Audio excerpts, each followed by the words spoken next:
All right, hello everybody. Welcome. It's Tuesday. It's time for cards. A little earlier than time for cards, but I want to be able to get in more cards today. And we have a new Magic set that has released on Magic Arena today. Uh, Released in paper over the weekend, and uh, has been known for about 2 weeks now. It is March of the Machine Singular. One machine. There's only one. It's the big Phyrexia War of the Spark 2 Electric Boogaloo.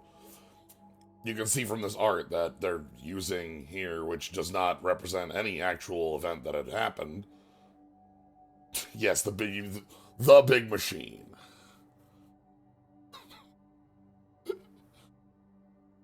Deanne stealing the big machine. But thank you for the sub present arc. But yeah, with this art showing all of these different characters from all these different planes fighting side by side, which is not an event that occurs in the set. All of the planes are still singularly off on their own.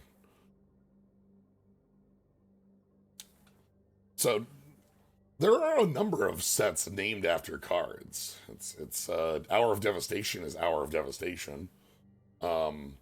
Onslaught has a card uh, named Onslaught. There's like a good half dozen. Time Spiral has a card named Time Spiral. Urza's Saga exists. How many others do we have?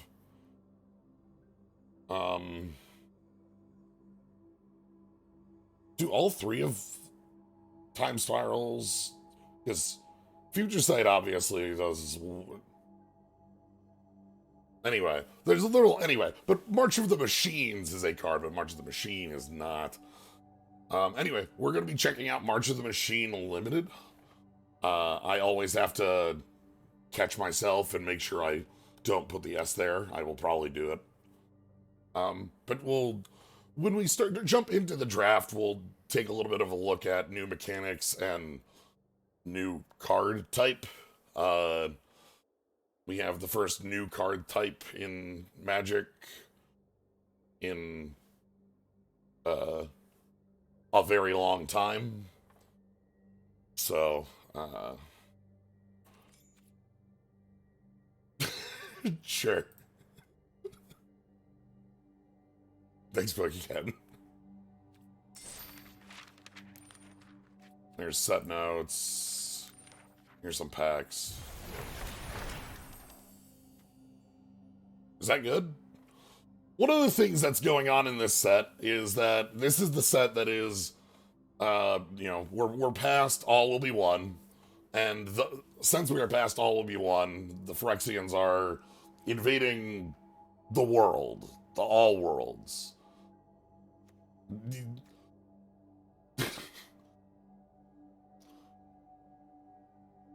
I think that's good. There's nothing I think more the Gatewatch hates than the Phyrexians, as well as the symbol of their church. Yes. Hello. hello. Uh, I think that island's fine. There's holes in the sea all over the place. um, Less in the sky, but you know what? It's not hurting the forest, so what's the problem? True. I like that the sky one is actually there to distract you, Yeah. because the real one is off in the back. A little quiet on dock. I can fix that. Yeah, I turned off a setting relatively recently because it turns out I was actually overly loud for Mm, most people. So okay. Yeah. We're gonna have a I number was of. also noticing. I was also noticing that I was like sliding up and down in volume occasionally with stuff. That's always a lot worse. Yeah, because it was the I accidentally had automatic gain control activated. Oh, okay. That would do it. Mhm. So, all right. So yeah, we have March of the Machine.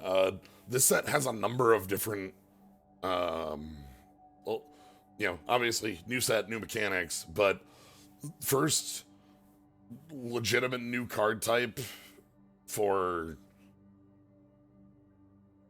a long time. Type. Yeah, like In fact. sagas are a new subtype. They're of a enchantment. subtype. Yeah. And like, sure, if we go out to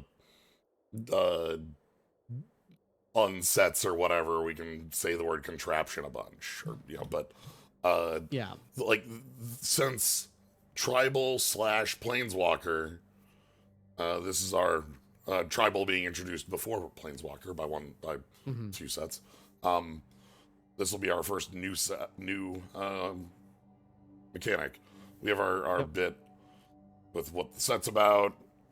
Although, personally, I think that battles probably could have been a subtype of enchantment or something, but they decided to make it its own card, which I get. And they made it its own card because even the rules right now of battle are not attached to the type; they're attached to the subtype. That's a meaningless distinction right now in Magic. I'm going to assume that eventually, if we get more battle subtypes, what it is that the thing that defines a battle is, first off, the horizontal card art. Yep. They're horizontal. Yeah. And second, the fact that you play them on your opponent's side. I'm going to assume that's actually going to be a consistent thing with battles. I guess we know that there's not going to be a number for a little while. Yep. They're going to have like at least a few sets with, they're even going to try and readdress them again for a while. Yeah. But yeah, it's mostly that they want to see how they get, like, they probably want to see what their reception is here first. Yeah. Oh, we've got this extremely good art. This is art on a very good limited card, which we'll probably see. But yeah, the other thing I remember reading on this set, and I don't believe this is true in Arena because I think Arena forces it. This is one of those sets that has like, there's a battle in every pack, there's a multi-legend in every pack, there's like 3 or 4 like slots that are like accounted for. So much so that I don't believe there's a dedicated rare slot. Wild. That's an interesting thing to have happen. There was a lengthy like write-up on 17 Lands about how this shifts the limited format. Because like I think in Arena we can just algorithmically force a rare. But like in packs, you can't do that.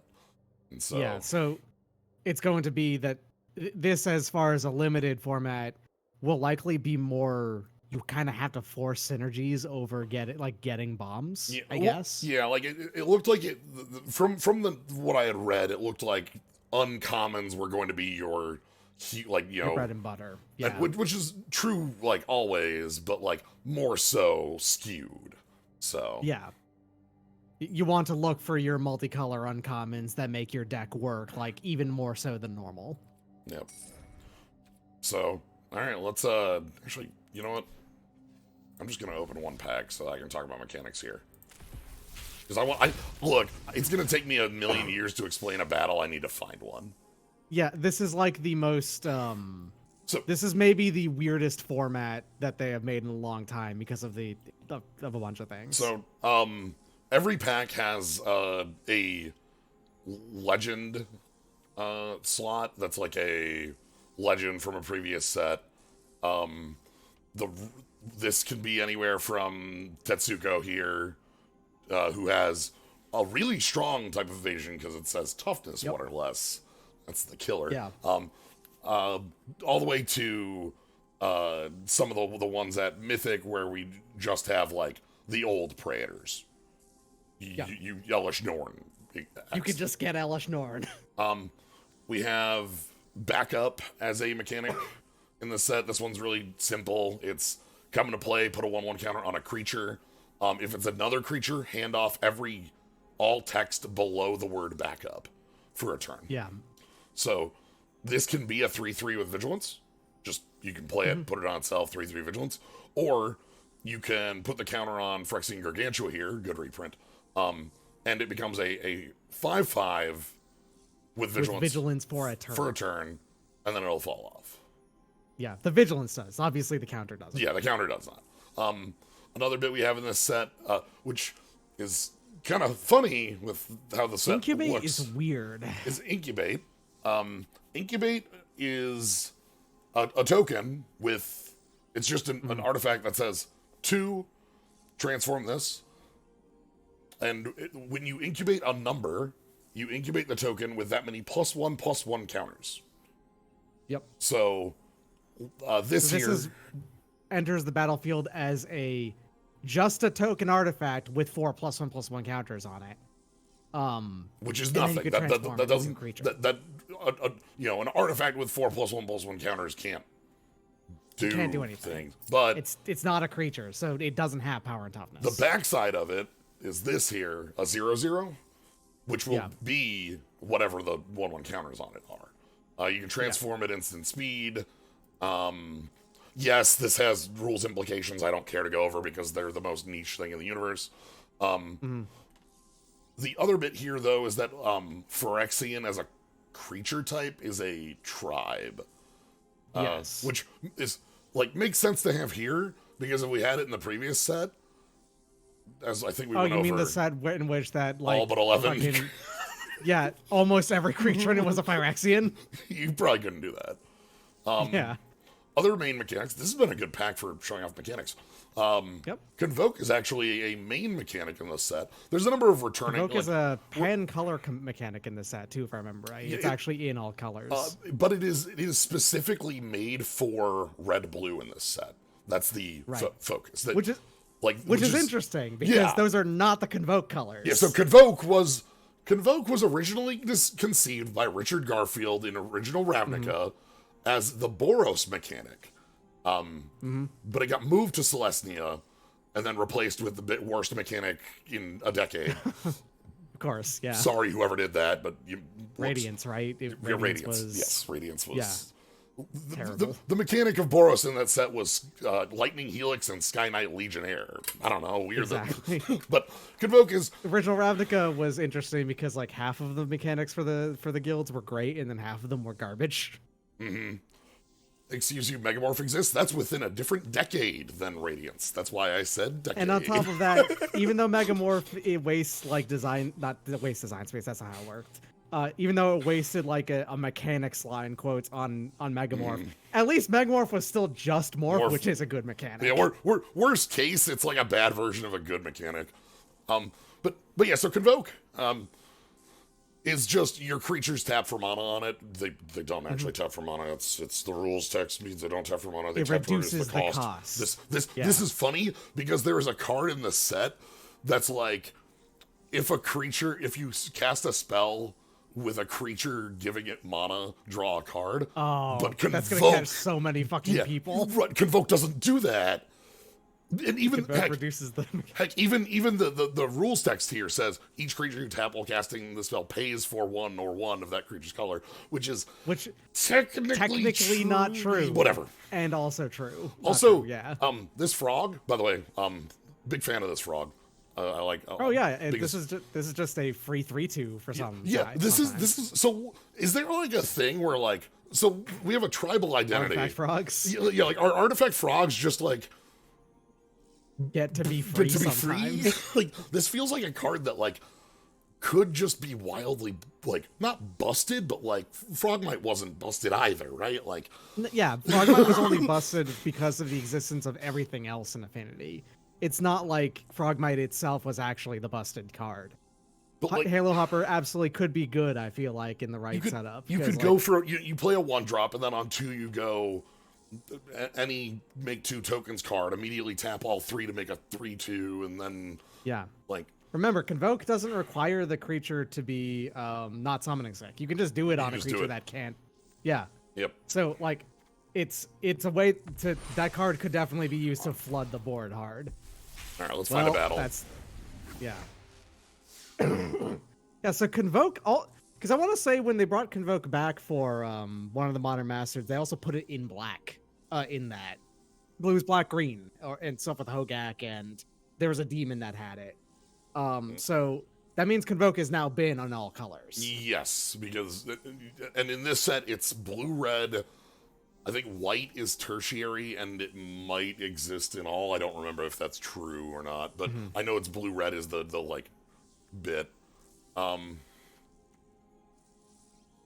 Another bit we have are just these transform cards.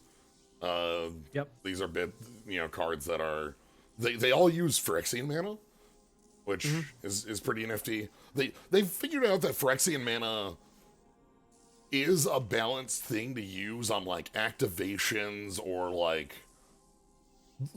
basically on like activations here. Like, okay, we can, but like, if you make a spell with Phyrexian mana, like that, or if something gives something Phyrexian mana as like an alternate casting on it, because that means that it's basically just a cost reducer, right? Like exchange for life. Because the planeswalkers that have Phyrexian mana actually do pay for it, not just in life but in loyalty too. Yes. So like it's like they figured out Phyrexian mana is the long and short of it. They probably will not make mistakes like Mental Misstep ever again. Yeah.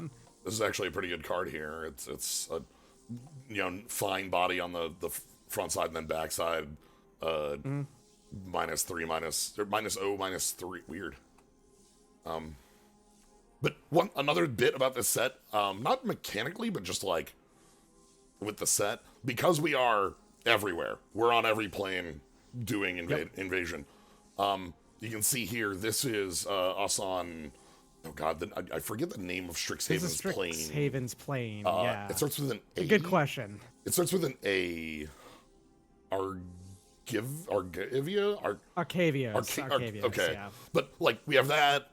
We have our dinosaurs here from Ixalan. Yep.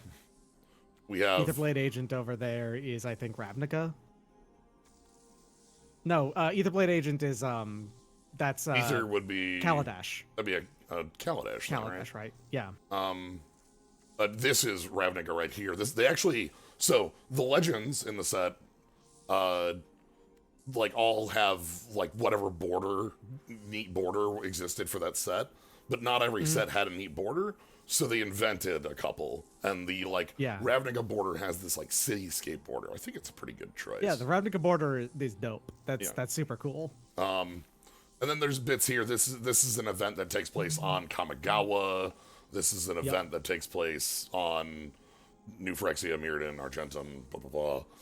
Which, I mean, it kind of also just straight up tells you what happens in this set. Although I think that the final thing actually is kind of neat, because they gave the final like succeeding thing to a character you would have never expected. Yeah, I enjoy that. Our final, on the one hand, I really find it funny that our final bit here is Karn turns the page to chapter 2, where he learns that the power of incredible violence is necessary, and also this is an exact reprint of You Are Already Dead, which is also fitting for the moment here. It's funny that they now have 2 names for this exact card that probably can't be reused. Yeah, also on the other side of that, this card's kind of bad. Yeah, it is. Like, You Are Already Dead was like a terrible 23rd in Kamigawa. So the only thing that short, had however, up for it was being able to draw a card, and even then it still had to have a target, so you often couldn't do it. Oh, come on. We're not going to get a battle. Also not a battle. I just need a battle, so I can. If I don't get one here, I'm just going to go pull one up so I can talk about them. Yargle will drop. Hold on. We need to talk about Yargle and Multani. Okay. In the legend spot, there's the reprint legends, and then there's the team up legends. And the team up legends are kick ass. I love all these team up legends. The team up legends are 2 legendary characters on the same plane, teaming up to fight the Phyrexians. It's usually like a 2 characters who might not be fighting together, teaming up to fight against this greater threat. The most extreme version of this is, oh wow, what is her name? Linvala? Wow. Or no, who? Thalia? Thalia and the Get Rock Monster. So Thalia just riding on the Gitrog monster. on the site earlier this weekend, last weekend, they put up like little story blurbs, like a paragraph or two for each of them, and the one for Thalia and the Gitrog is really funny. It's basically the Gitrog's like, well, comes across Thalia as the only survivor of a fight, and it's like, I could eat Thalia, or she could help me find more things to eat. And then she's basically just kind of riding on Gitrog, and Gitrog's just kind of going wherever Gitrog wants. She doesn't have control there. Yeah. This one and has... Yargle and Multani here. Multani's just kind of hugging Yargle, is what it is. Yeah, and it's the flavor text on here is exactly what I want it to be. I never thought that I'd fight side by side with an elf, and except in this case, the elf is going. And then yes, this is a 18-6 vanilla, which is hilarious. I believe this is the only vanilla card in standard. And on top of that, I believe this is also now, excluding the Merit Lage token yet again, the highest individual power on a card, because it beats out it beats out there was a 16 power. I'm vaguely trying to remember. Who was that? Well, there was World Spine Worm, and there was what was that 16? I don't remember the name of it's like Convoke Indestructible Hole, something like that. I don't remember the name of it. Anyway, also in the one of the things they did that I really like in the Legend slot is that all 10 of the companions are in here. They don't change the legality of the card. The Legend slot here is like the Blueprint slot in Brothers War, where it's just like that's where Wormcoil lived and showed up in your draft. These cards, number one, are actually very interesting in draft because, like, they're difficult to get working, but really fun to get working in draft. They were fun in the original set. Like, if you could get a Luris deck drafted, for instance, you felt super cool. Impervious Great Worm, that's it, correct. Yeah, okay. Sorry. But also, go for it. This is the first printing for most of them with the errata text. In paper, obviously. And here, you can... But yeah, like, if you open Yorion, pick one, pack one, you gonna go for it? Or, like, if you open... You might. Yorion is pretty fun to work with when you do that. Yeah, and even if you don't, you can't play them outside, you can just play this main deck. It's fine. This is a fine card to have in your main deck. So, all right, I'm just gonna go pull up a damn battle. So yes, Doc is also here. So this is something I was hoping to open, but like we need to talk about battles real quick because they're an entire new card type. They have rules. So down here, battle. So let's go ahead and grab a really simple one, Invasion of Friend. No, that's not a simple enough one.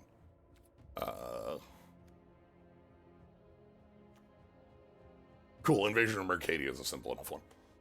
So, the battle card they're two-sided cards. They start on the left.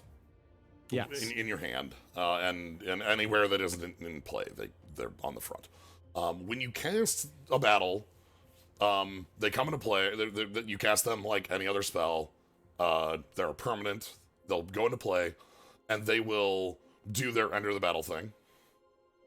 This one is Tormenting Voice, right? Yes. When you play a battle, you assign an opponent to defend it. You don't give them control, but you basically you effectively give it to them, but you don't. It's your card. They don't control it, nor do they own it. Technically, you still own and control it. It's just on their side of the field. Yeah, that's all it is. Yeah. And once they control it, at that point, it works kind of like a Planeswalker. It has a defense value. That's the number at the bottom right. It can be attacked. Defense counters, yeah. Yeah. It can be attacked like a Planeswalker could be. It can be blocked by whoever is defending it. And then and it can also be targeted as a permanent 4 damage. Like, Yes. the card Lightning Bolt says deal 3 damage to any target.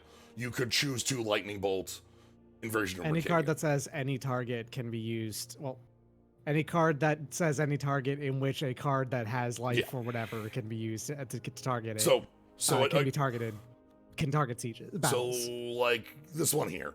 Invasion of Tarkir has, because it's a Tarkir card, the very lengthy reveal dragons from your hand and then do a bunch of things, but it does 2 damage plus dragon number to any target. Can't target itself. And so, once a battle hits 0, once it hits 0 specifically, and specifically, once a siege hits 0, it does this because this is associated with the subtype and not the card type. Notably, all the battles in the center siege, you don't really have to worry about that. Yes, you don't have to worry about that yet. It might in the future. You might have to worry about it, not right now. But all battles in the set work this way, where when you get them to 0 toughness, loyalty, defense, however you're gonna mentally track this, the word they're using is defense counters, but number. When you get them to 0 life, they will exile themselves and then cast the backside. The reason it isn't just transform flat is because some of them on the back are not creatures. Like some of them are like sorceries. I think, for instance. Yeah, like this is an enchantment. This one is an artifact. I'm trying to find There's at least one that is a sorcery. I know that for a fact. Here, Teferi's on the back of this one. There we go. Sorcery, Awaken the Mill. So you cast the backside. It casts just as though it was any other spell. It's counterable, etc.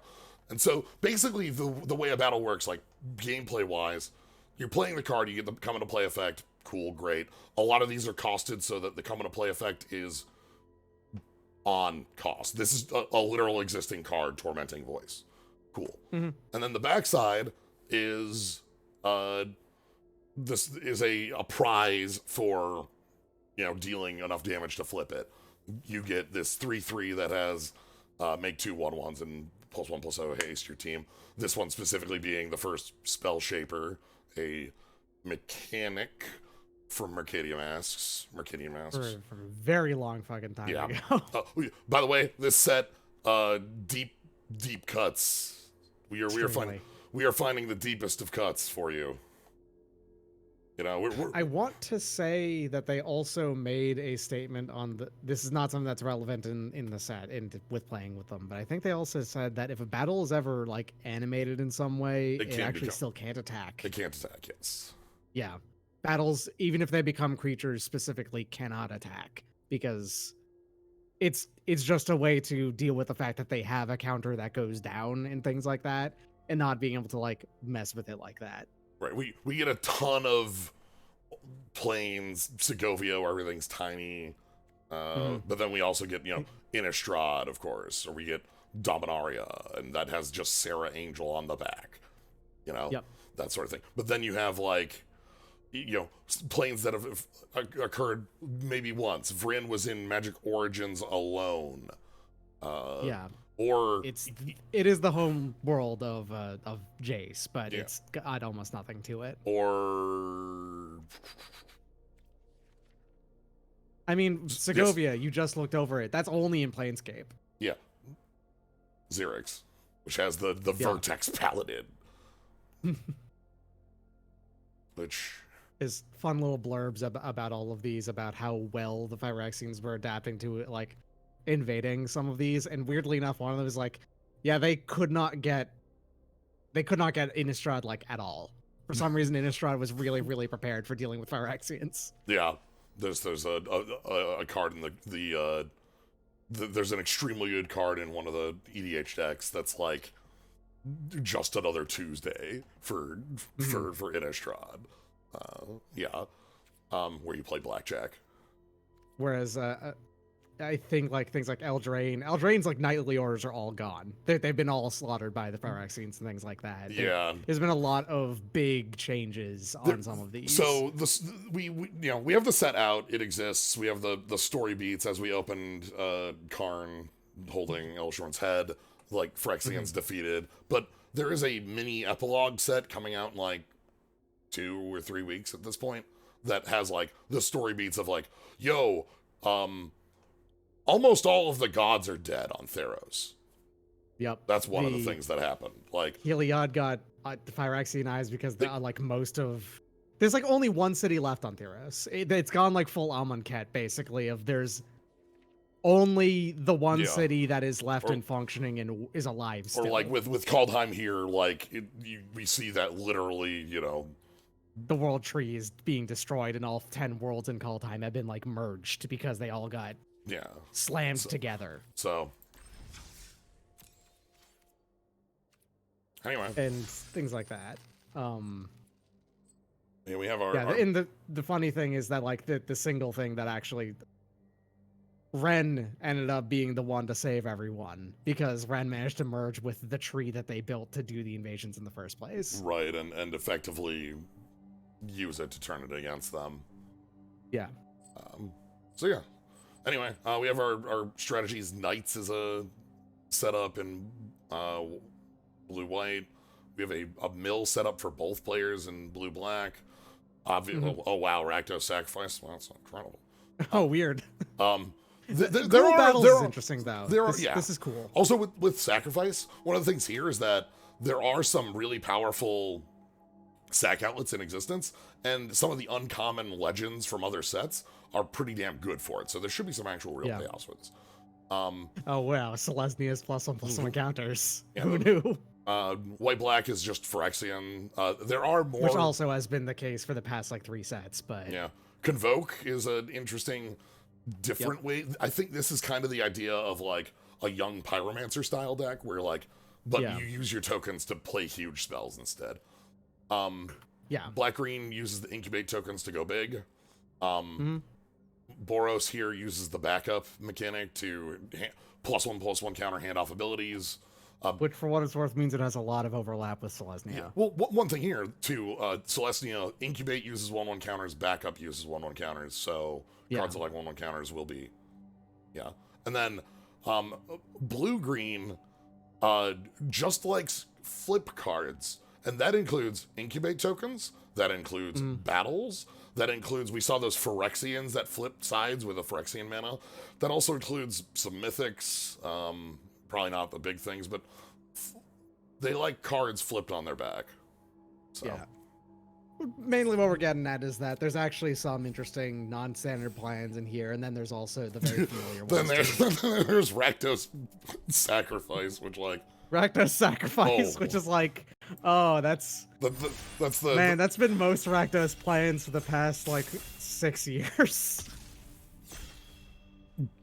Not 6 years. That's going a bit too far. No, but like I think of it as like one of those things they really, really like to do with Rakdos. And there was it's the same as Boros equipment likers and Selesnya. So our rare here is City on Fire. If a source you would control would deal damage to a permanent player, triple damage, Convoke. There's a set of color hate cards here like this.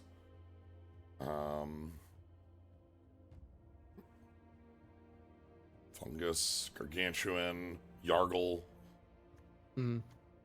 Convoke Flyer. 2/2 lifelink. This is actually like a backup target. Plains Cycling. Ooh, this thing's like good. Invasion of Pyrulia. Scry 3, reveal top card if it's a land or a double face card. Draw a card.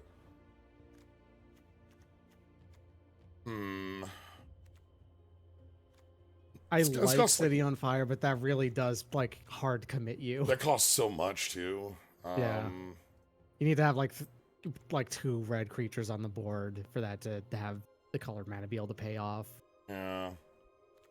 I might go after this for so this card here I really like. This is a plane cycler, so you can discard it to find a plains, but it's also Fiend Hunter.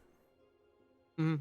So, Phyrexian It is an expensive Fiend Hunter, but it is one. Timorant chosen of death. Sure. Invasion of Ixalan.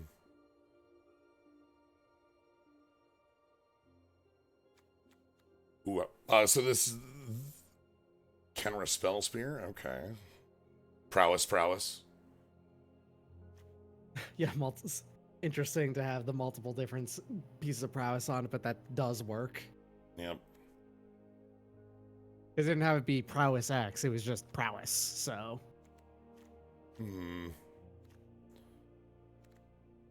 Feels like something that they could have very easily like updated on the rules of prowess, but they I think they probably didn't want to then back update all cards before it with prowess 1.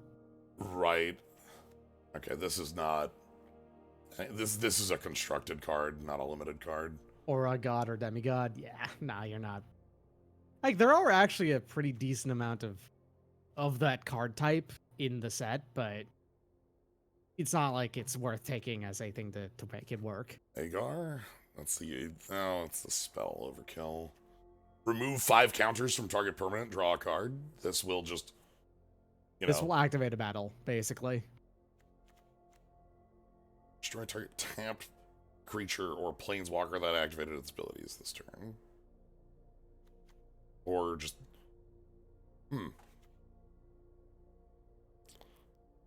Yeah, I'm fine just bolting attacker. Sure. Another. Phyrexian control +1/+1. Rona from previous set.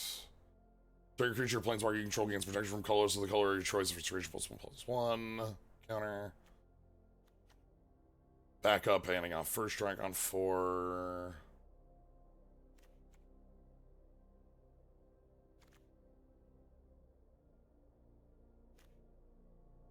This is a really good art. I like that one.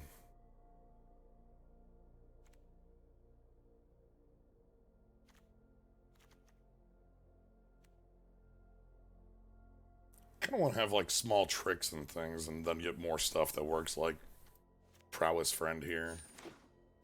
I don't know how much Prowess Friend stuff there is around. Here's another sack outlet. This actually this hands off the ability. Again, below it. Yep. Here's that art from before, which is a messed up card. Distribute 4 +1/+1 counters among up to 4 target creatures you control. Creatures you control gain vigilance and trample. Yeah. Vigilance, trample, and 4 permanent +1/+1. Yeah, it makes sense. It's an overrun that you can also just use as like, team pump instead, that permanent team pump. Oh, hello. It's not bad. Yeah, I like this. This is like a early game fine 1-drop that also becomes a on 4 or 5 becomes a decent trampler. Trick here. White seems to be okay with what we're doing. I'm kind of looking around to see. Ooh, Strobe Knight. That's pretty cool. Element, thank you very much for the sub. Sunder the Gateway, and destroy target non-token artifact or enchantment. Your opponent controls Incubate 2, or Incubate 2, then transform Incubator. Yeah, Incubate is interesting because it's kind of like, the artifact token mechanics overall have gone over very well. They may have leaned a little bit too hard in on treasures for a while, but like mechanically, the idea is very sound. It's kind of like they merged one of those and a mass from War of the Spark. Yeah, no, not Flash Bear, just Bear. Sorcery. Yeah. I'm looking at Strobe Knight. Perhaps. Yeah, you're not committed to red at all. No, Spell Spear is just a card. Invasion of New Capenna, sack an artifact or creature, exile an artifact or creature opponent controls. The flip side is when an equipment with equipped creature attacks, +1/+1, it and each creature that shares a creature type. This is the Phyrexian color combo, so funnily enough, the Holy Frazzle Cannon works well with the Phyrexian setup. Here we've got our familiar.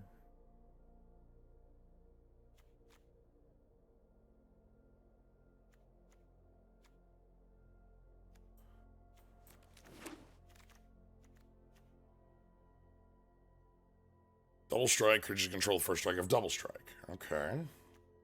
Neat. Negate.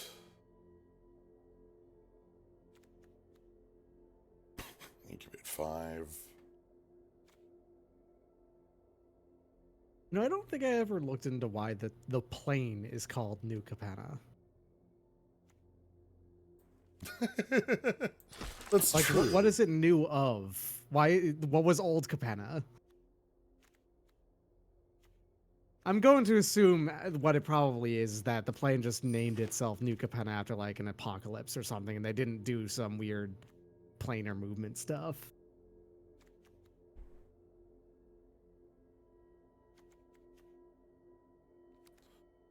Okay, I'm not feeling certain of what we're doing. I'm not certain yet. of the blue either, but yeah, it's just sort of what we're sitting with.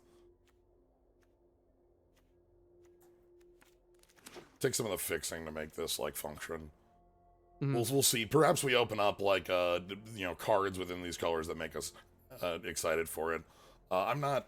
The white is just like extant as well. There's not like.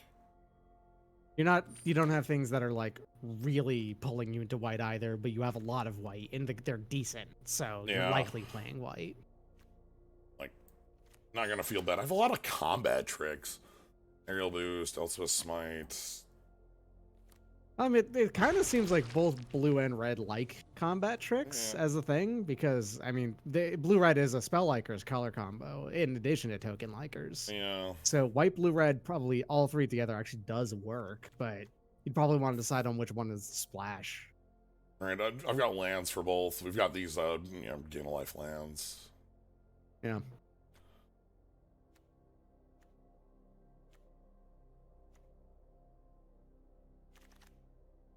Oh.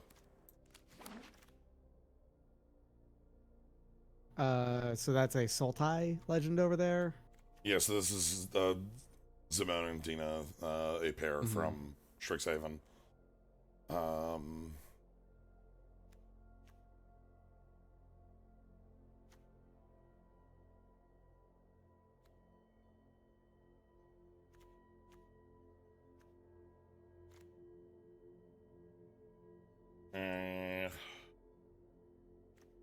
Just cycling.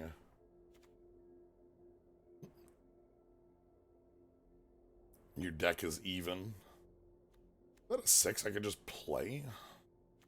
You also just have some less Guardian, too, if I want to... Yeah, the thing about that is that it is just a creature you can play, and it's a 6. Yeah. Did not come back. These are reprints of the original ones. They do not change the legality of the original cards, hey Daxos. And thus are... Okay, that's a card to play into white. Yeah. They don't change the legality of cards in any format. They are just reprints that have the correct... We've also got... You could do Invasion of Xerix as well, and it has a... Yeah, okay, the thing about Invasion of Xerix is that as a battle on its face, it's... For 4, that's terrible. The removal battles are really expensive. That's the part where you don't get what you're paying for. Yeah, but the backside here it's pretty decent. Yeah. Are we able to hit that? I guess the idea would be we would want to be building a board where we're able to hit that the turn we flip it. I want to grab it just because I know Daxos is obviously... You want to just play You want to play a battle, is what it is. Yeah. This is a good Phoenix. This is a really good Phoenix. Or an instant or sorcery you control deals damage to... Oh, okay. Yeah, so that's... Yeah. Any instant or sorcery deals... You play a lightning bolt, this thing comes back and it punches them for Here we 2. are. Okay, here we go. Yeah.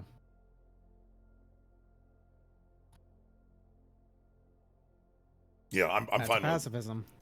that also targets artifacts. Yes, and is a rest mostly. Yeah.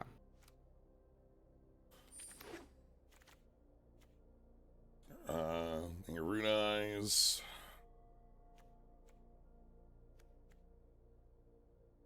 Counter target creature battle unless its controller pays 4. If they do, incubate. Oh, okay. So late game, if you have this, you can Still you get at use least it a bear. and get a bear. An expensive bear, but you get a bear. I'm gonna hunt. Chompin' Kavu. I'll pick I up a swear, cow. every single Kavu looks different. And here's- Kavus just don't have a consistent design. And here's like some of the battle liking. Mhm.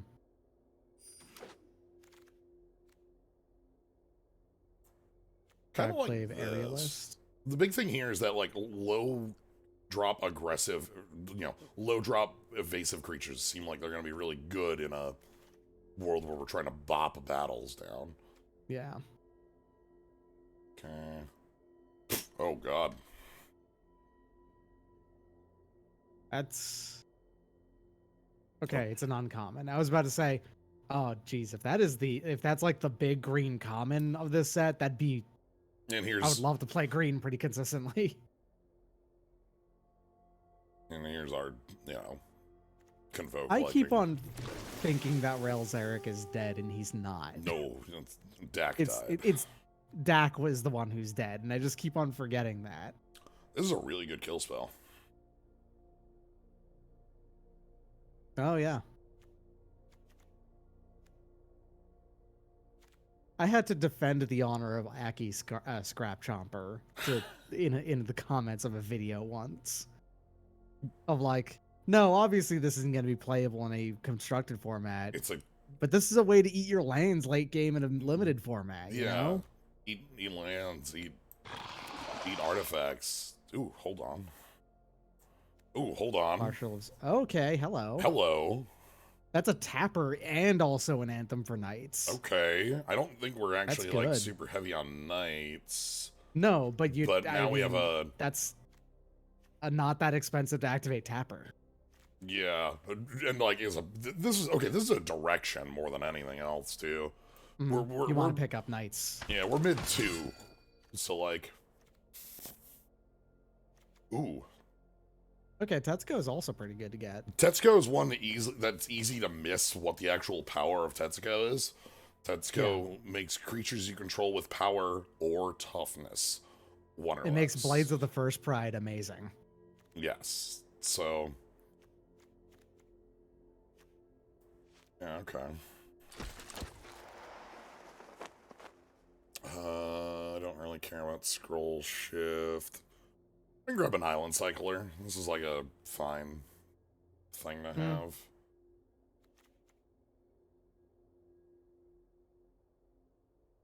No.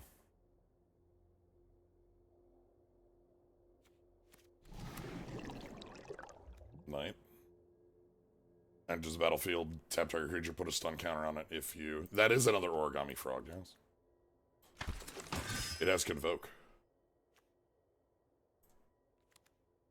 We got this ship. The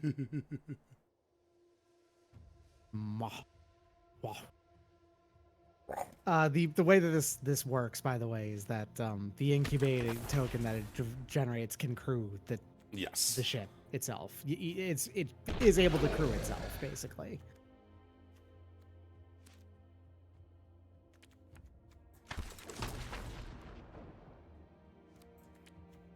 Oh. Okay. Pack 3 has an invasion that's constructed. That's outside of the game, and to do it, yep, sideboard grabber. Yeah, that's a. Okay. Put a stun counter on either of them. Put a stun counter of either of them.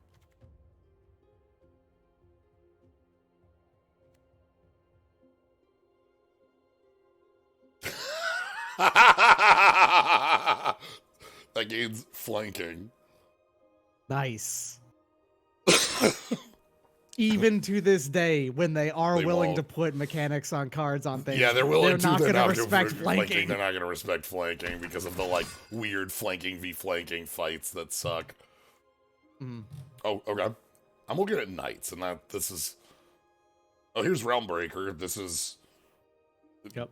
This is the machine, I guess. Any number of Praetor cards. Okay. It's Yeah, it grabs any kind number of like of Spawn Sire, but for Praetors. yeah, or the World Tree, which just grabbed gods. Right, yeah.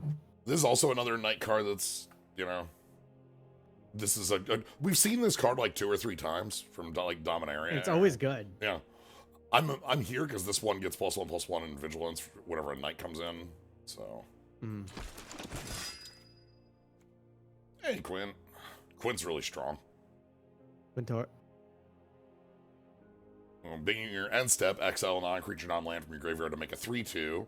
Sack a spirit, your 3/2. Oh yeah. Choose a card you exiled, cast it for free. Boros in Strixhaven was cool. It's unique and neat.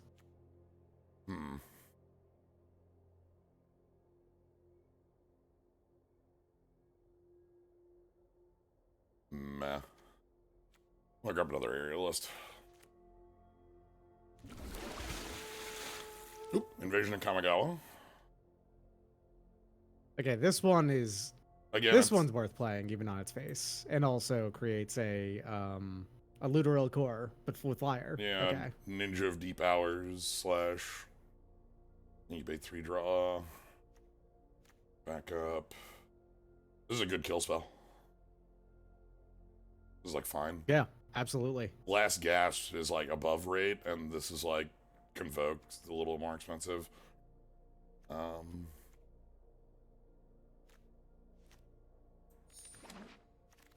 think if this draft doesn't go super well, it's probably because you didn't get a direction to go in until like halfway through pack 2. Yeah, I feel like we finally have like, you know, aggressive Nightland is a good setup here. It just took us a while to get to where I want with it. Phyrexian Cleric, it's fun. Storm the Seed Core again. Bounding as Dawn, and gain life, make that money 1/1 counters. Also, Eldraine Border. Neat. Phyrexian Control of Vigilance. Dwarf Pilot.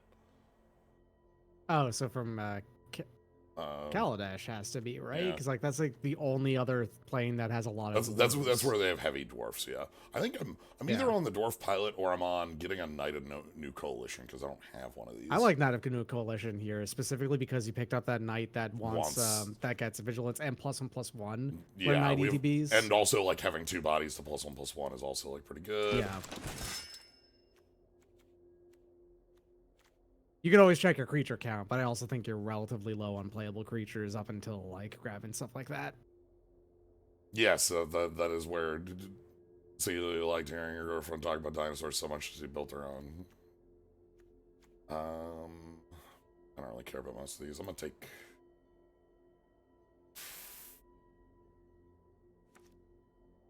Sunder, I guess. 1 mana 1/1 tap for blue 1. Oh man, cephalids. Spend this only to activate abilities. This does more than you think, but you know. No, I know. This can activate an incubator, because that's pretty good. That is almost cards. able to activate your tapper. Almost. Yeah.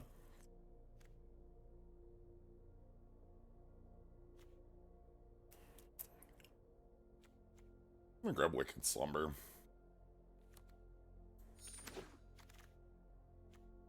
Okay, we're in the like.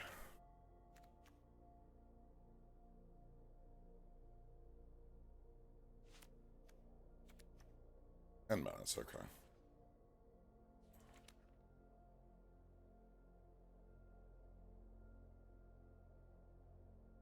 Deal 1 damage to a battle.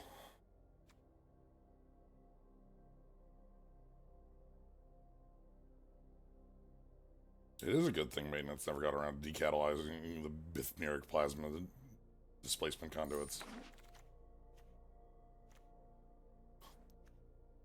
I'd say it's more real than it looks. Probably not real enough to play, but more real than it looks. Okay, let's get this deck down. I think you probably aren't playing a red splash Nope. of any kind. The You're card. just gonna do the strict white blue.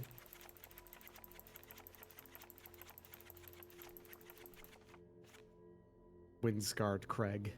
cards that are even meta. I don't think we can get away with that. I don't think so. Like, you do have a lot of good 2s and 4s, but I don't think you have...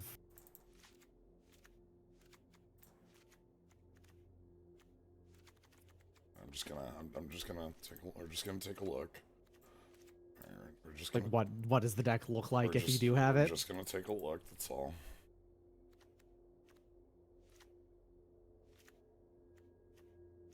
Ooh. We give up Lancer.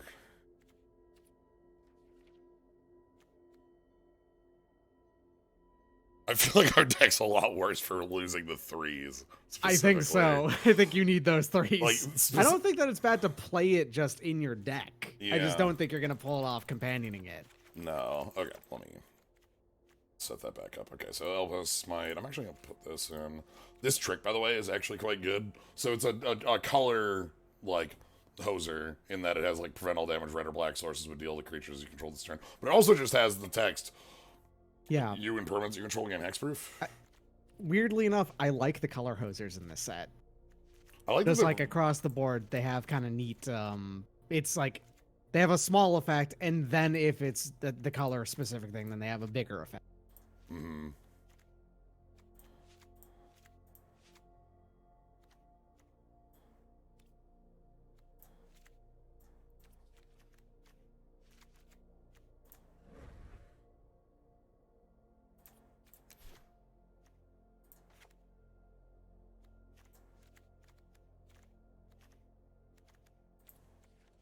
It's weird to say the words "I like the color hosers." I 'cause, know. Like, in general, I feel like those are always like they were a big part of early Magic. Yeah, But I feel like they were always like they realized that big part of early Magic, but also they always felt bad. So one of the worst parts of that, like.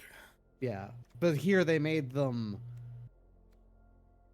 good to play even without them like hosing colors specifically. Obviously, they're not on cost usually if you're not hitting the other colors, but they're still like fine-ish to include like a 23rd or something like that. And then when they do hit the colors, and they're fantastic. Yes. Like, this one here is like, Mhm. okay. It's slightly behind on like effect on just the face, because -1/-1 a team for 3 is a little bit, because you get -2/-2 a team for that cost. I want to say usually these days anyway. You used to be a 4-mana in fact, but but then it's -3/-3 for white and green, which yeah, That absolutely. can actually do some, like. I want that, or do I want aerial boost? Look, Veil of Summer is a fucked up Magic card. Like, extremely fucked up in a lot of ways. What is my creature count? I assume it's like 14. Exactly 14, and 8 of them are knights, which is actually pretty good. Yeah. So just a little bit over half of them are knights. Alright, I'm fine seeing how this works. Hold on, I put in my dual land, right? Yes, I put in my dual. 8/8, sure. You are pretty much exactly split between white and blue. Yeah, I think white is a little bit more important in the sense that, like, I feel like our bread and butter cards are there, but blue has a lot of our, like, evasion and more interesting stuff. Howdy. This is actually a good curve. I get 1, 2, 3, 4.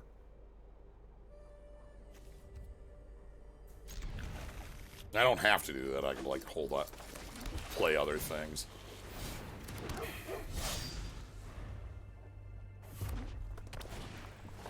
Okay.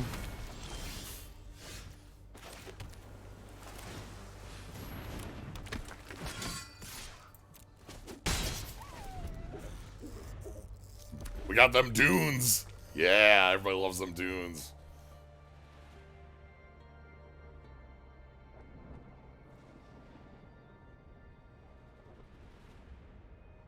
They're holding Battle of Revealed Dragons? No, okay.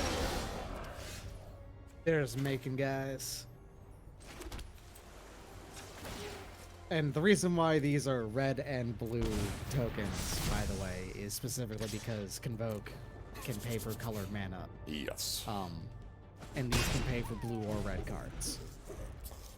I'm just mentioning that because it's like, that's actually kind of an unclear thing with Convoke. Yes. Even though it says it on the text. So now, like, a blue spell could come out of nowhere with this. Yes.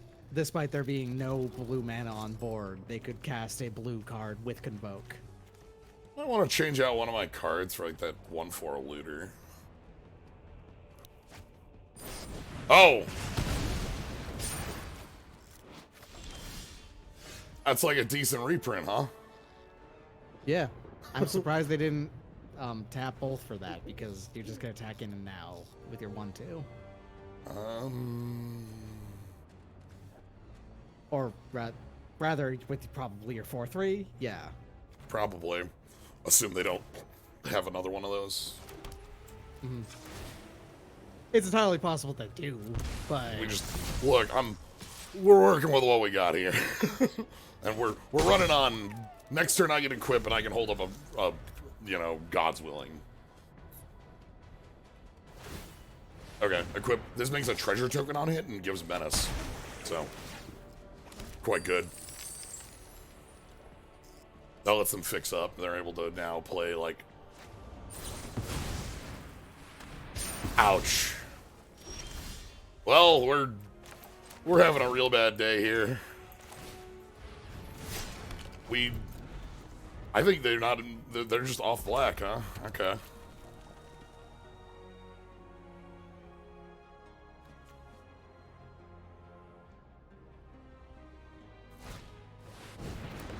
Okay. This is a pretty cool one. Back up and then hands off. When this becomes tapped, discard draw. They'll loot off some... Probably a low impact black card. Sure.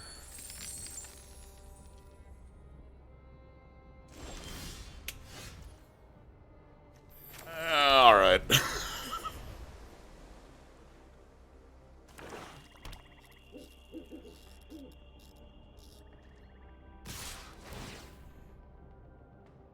I'm immediately going in and making changes to our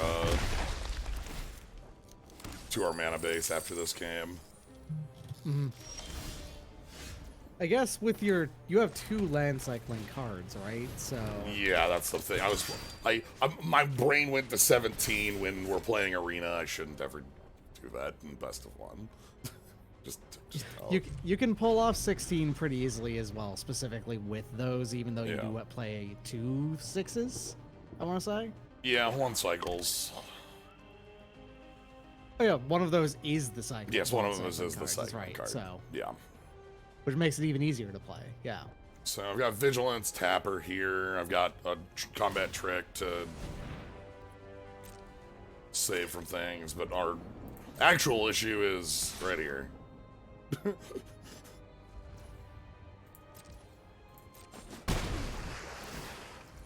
Yeah, I first picked that card specifically because, like, Fiend Hunter's a strong as hell card. Like, uh-oh. Uh-oh. Uh-oh. Uh-oh. I think even if you... Yep, alright. Let's go back to the... I can't believe you got beaten down by Hegel. Oh, Hegel. Alright. Truly the philosophy of the, I also am going to cut out Surge just because I want more threats. Or more bodies, you know. No,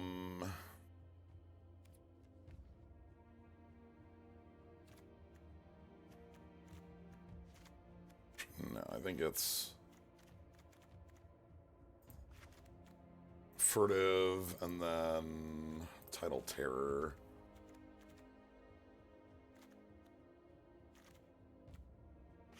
Planes?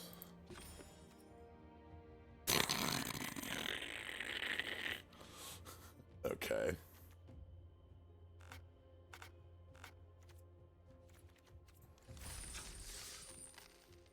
I'll try that.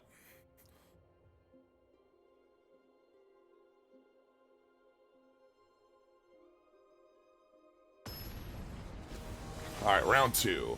Against Moogle Bandit. Dang, that's a decent class in Final Fantasy Tactics Advance, I want to say. I mean, you want to be able to steal shit in advance. It's the strongest it's ever been. This is a pretty cool card. Mill 2, pick 1 up, gain 2 life. They picked up a forest.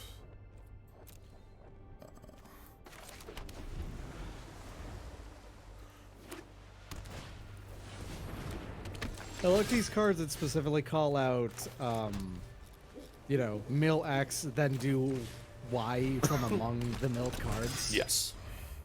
I think that that's just a very natural evolution on using the keyboard action of mill, you know?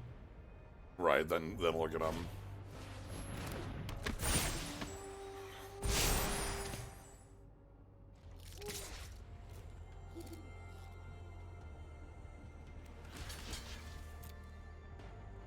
Spend your trick.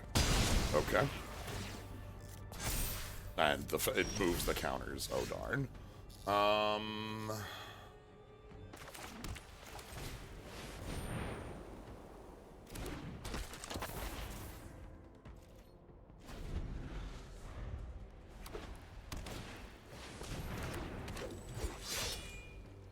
Bear with pump.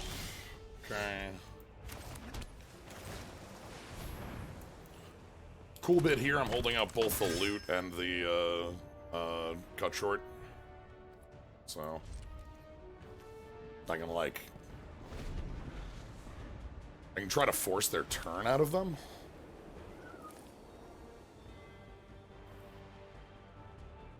That might be interesting.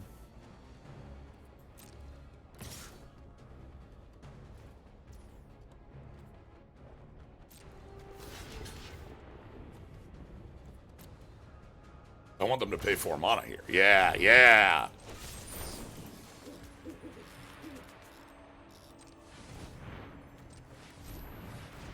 Get out of here. Your turn's over.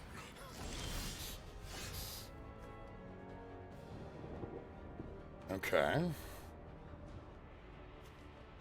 I'm just short on Invasion of Xerxes. Xerxes. Keep Xerxes is when I see this. Are you? That's 4 mana. No, I'm 1 short to kill it. Oh, right. Okay. If I just want to... As in, you want it to be able to just bounce that, immediately kill it, Yeah, get just, your guy. Just Got immediately knock it down. Yes, I'm 1 short to do that.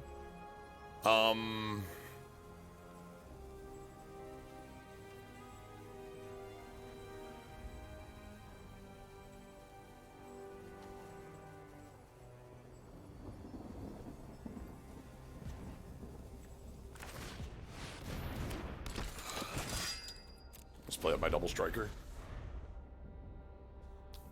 Xerox. Yeah, that's it. Because if I can play it and immediately flip it, it's incredible. Ooh, am I getting life out of you? I think I'm getting life out of them. Nope. Okay.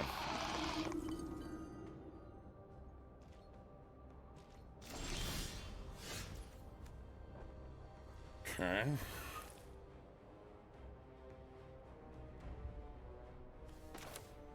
I think I want to cycle this, actually. Get your land. Because getting the 6 gets me this. Yeah. Because I just pick up any... Or no, so sorry, milled card, damn. It gets me 2 this, which would be fine. It also would let me play my 3...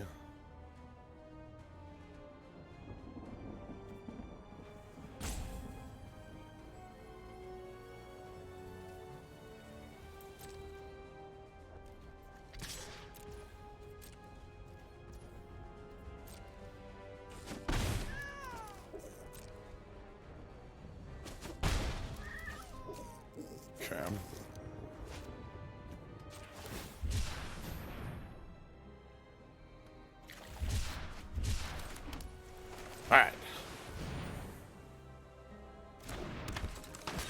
We got the strobe knight. Yeah. So if they pay their bunch of mana to flip Dune Shaper, we can just bounce it and make them, like, recommit to that.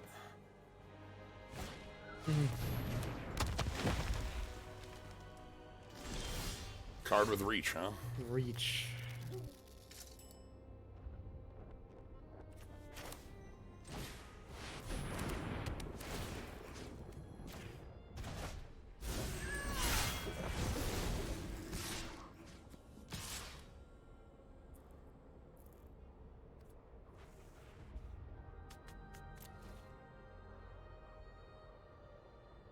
I think we get...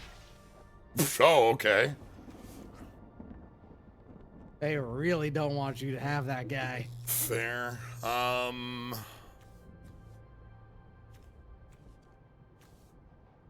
They don't have the mana to actually activate the Dune Shaper, so... I think we just kill these two and leave the 1/2 that has no text, then. Fair. Okay. Okay, so if I can hit that again with our flyer, we get through. Obviously, they have a reach creature they can slam down. They're gonna just replay that, yeah, because they don't want to. Yeah, yeah. These are all the front flips like this that have Phyrexian mana are sorcery speed. So. Oh. Okay. Oh, that's a 2-mana version of that effect. Okay. Yeah. Oh, does it say artifact battle or battle? This says everything. This hits anything in the world. Artifact battle enchantment or creature. This is response. anything. Damn. You can do whatever you Green want with got this good card. at removal all of a sudden. Yeah, whatever you Wow. want. The card just does shit. I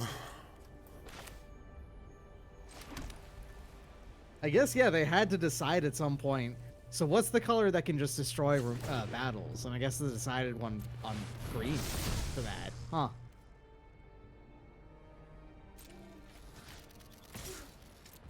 Force the chump. Ah! Ain't gonna do what you want, friend. Please do it. This card has flanking, which gives -1/-1 to anything that blocks it. So their board looks like it can just kill it in combat, but oh shit! Actually, the entire board can't kill it. Like just flat out, all 3 of them would get -1/-1. That's only 2 power, and you'd wipe all 3. All right. Hello. So all this has to do is you just have to play enough creatures to be able to just swing past the reach guy. Correct. 1 creature gives it enough power. Well, How about 2? we have doubles. Nice. What's the flip on this? When this creature transforms, look at the top card of your library. If it's a land, put it in the graveyard. If it it draws a card. Sure. Draw a card on the back. Anyway. Oh, the land gets put on the battlefield and everything else gets drawn? Dope.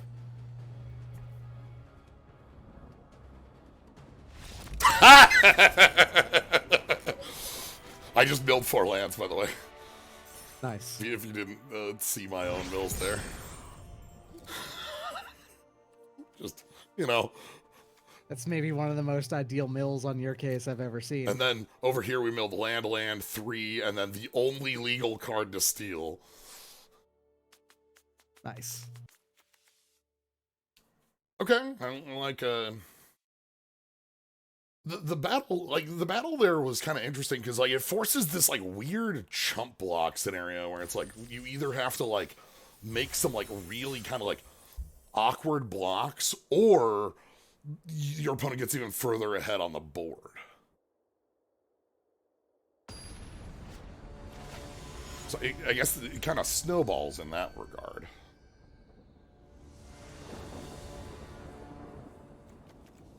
Sure. Aerialist. Plus a counter spell.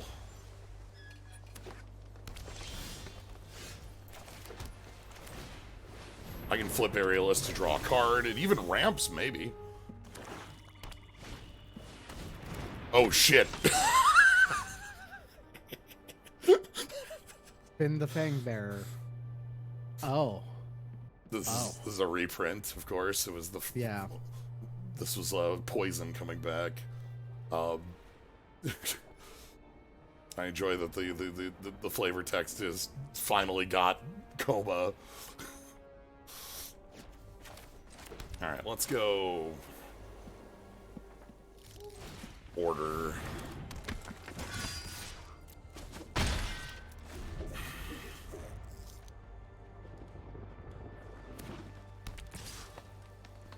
No locks. Take 2 poison. Believe this is the only poison card in the set.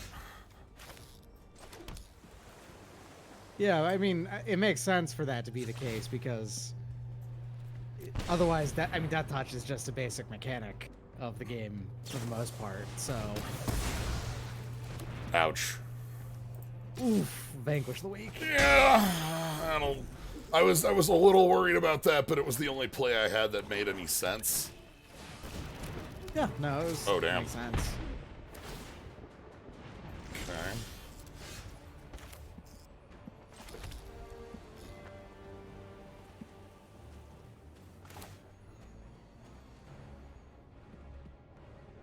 Zolfir and Lancer here.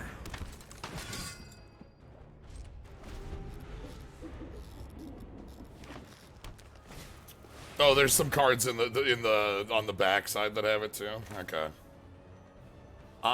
No. They've been doing backbreaker after backbreaker. No thanks. Maybe a 5-4. This is just Legends, mono Legends. I don't think they can combat at me though. Not exactly what I was after. Okay, there's a bunch on the bonus sheet. Sure, you got me.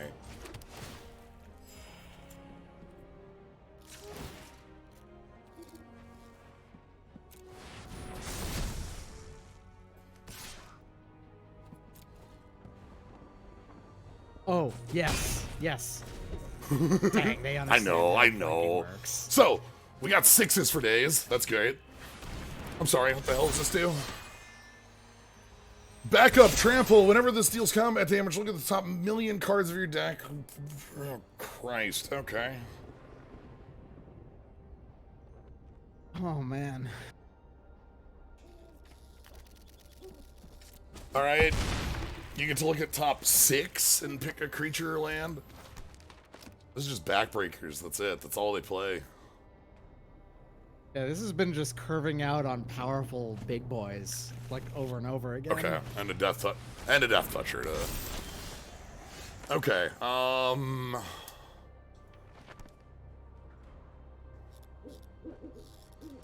So you can Fiend Hunt, so you could get rid of something here. Yeah, we probably Renata. Yeah. Oh, God, then I don't have good blocks against Doomscar. I could just go ahead and Garuda and try to have the best board. And that does have good blocks on almost everything. Yeah. Like, on this board, the only problematic card at this point would actually be... I suppose it's actually the Agent. Oh! The Death Touch. Oh, shit, hi nice. there. Okay. Let's go ahead and stun Doomscar? Yeah, sure. And then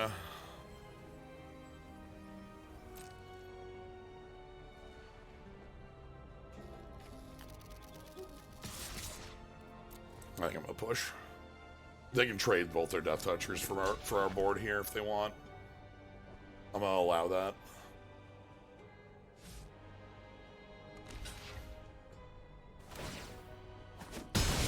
Interesting. Okay.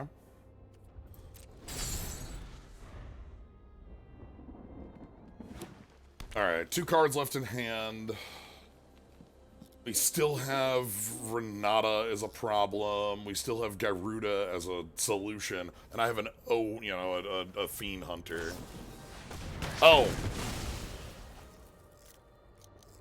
Okay, then.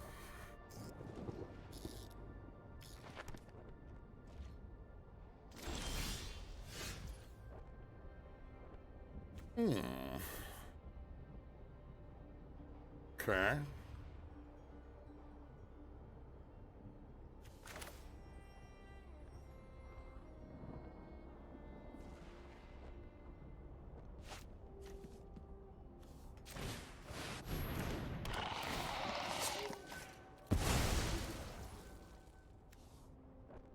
This is a samurai. Okay.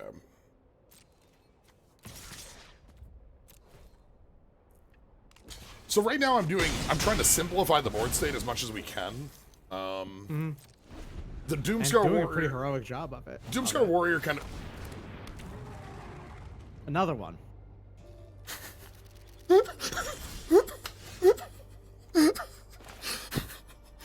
Another one. Okay, fine.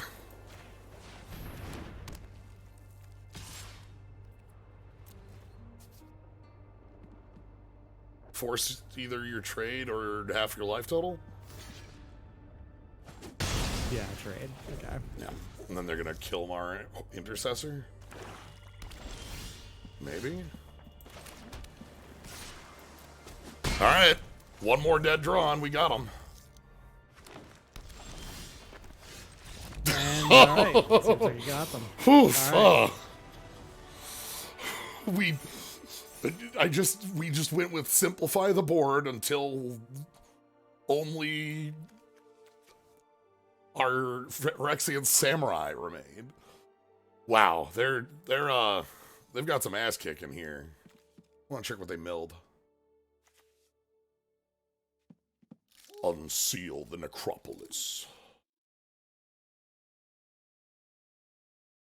Yeah, I want to say it's kind of amazing that you won that. They played backbreaker after backbreaker.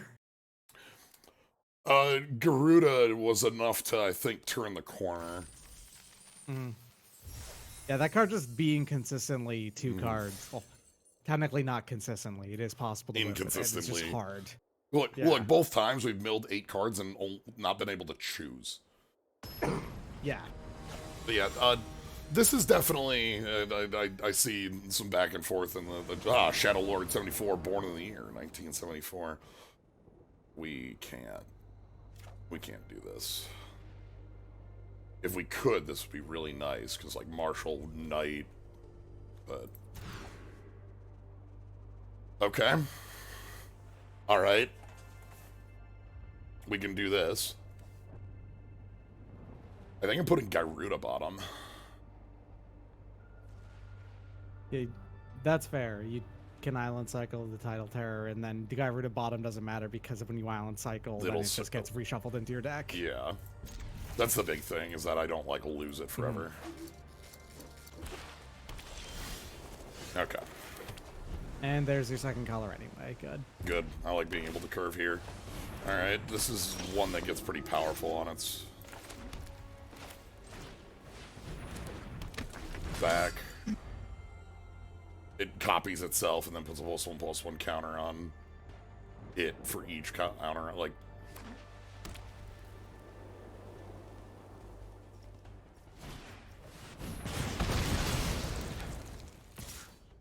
okay. Strobe Knight.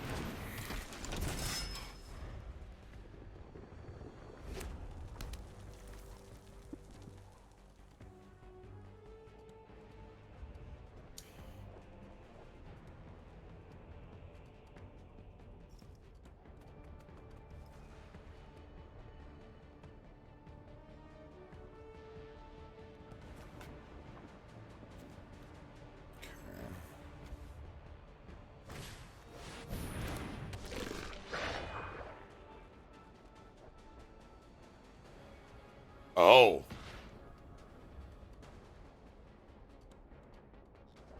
That's cute.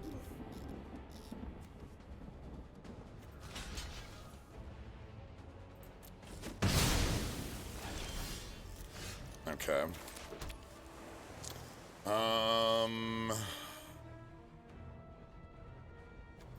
think we're just playing Protocol Knight.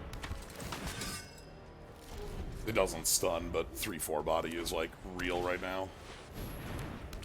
Oh! Damn. This is a good backup card, huh?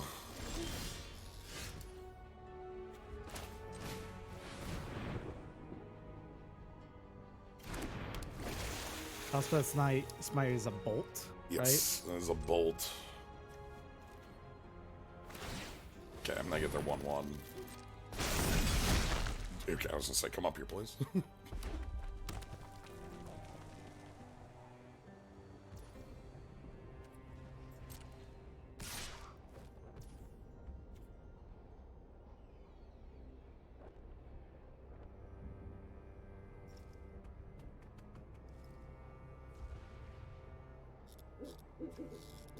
I want the aerialist. The aerialist draws a card on flip, and I kind of... Like, if I'm 2 for 1-ing myself here, I think I need that.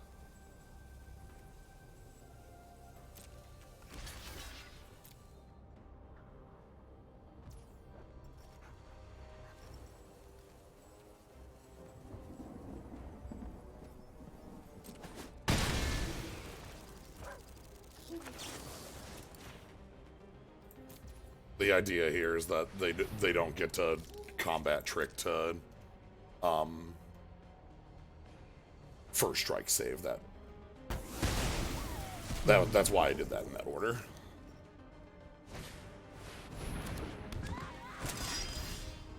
Okay.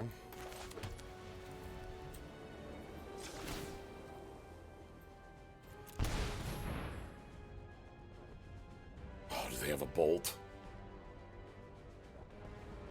We're so dead if you... Yep, okay.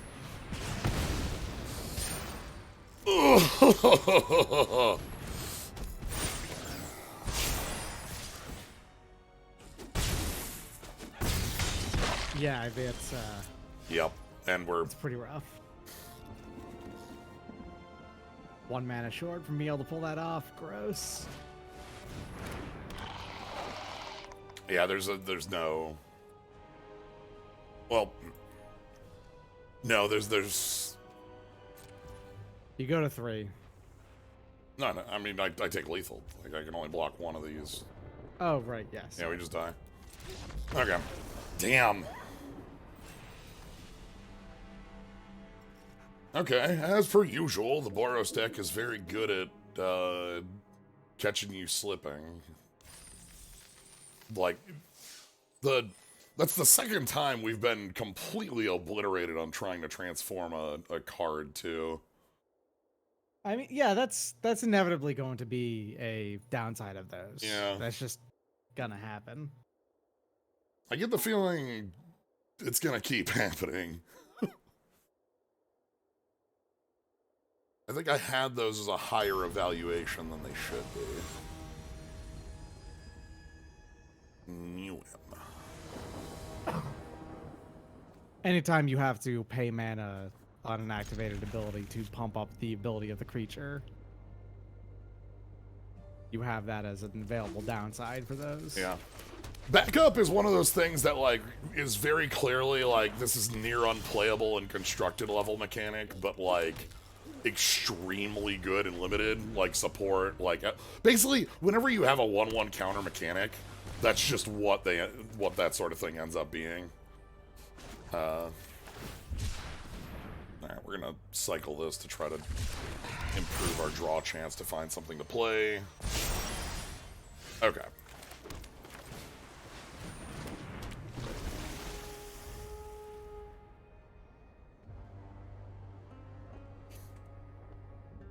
Alright, this thing hits on toughness, by the way, so this is a 3/3. Just, it doesn't look like it, but it is. Can't tandem take down here. Kicker. Kicker. That card says kicker. Mm-hmm. I feel like them doing that is dangerous because it makes it so they have to admit how many times alternate additional costs are just kicker.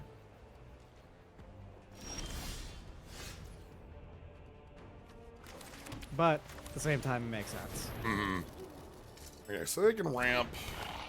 That's fine, we got a bunch of 2/2s. No attacks.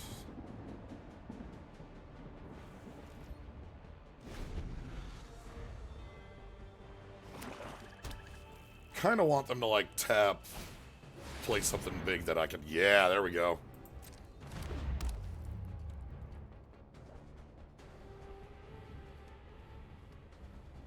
Something big that I can eat.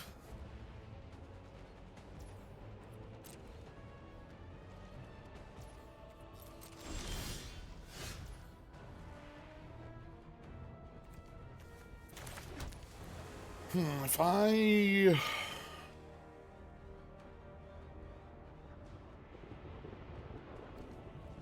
75 menace.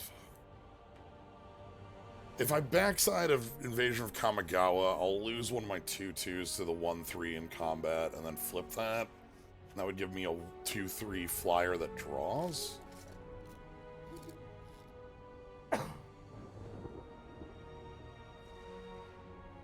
That's probably worth sacrificing, like, to get a flying Ophidian. Yeah.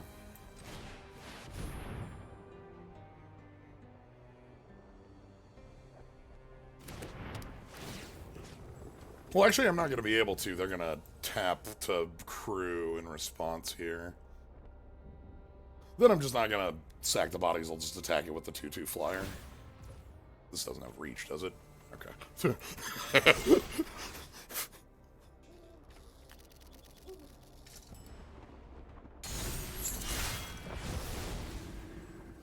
Well, if you do go in for it, it would kill... Yeah, I guess it would kill that if they do block it entirely, but you still wouldn't get the guy, so... Yeah, you don't have secret reach, do you? Okay. You could have the archer, like, bow symbol on it if it had reach.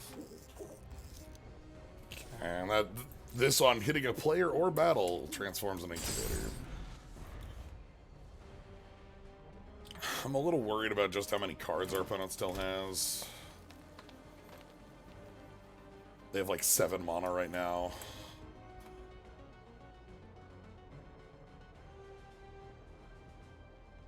It's 8 for that big uncommon with hexproof and trample. Oh boy. Okay, you don't have any creatures in your grave. Whenever this deals combat damage, return target creature from your graveyard to the battlefield.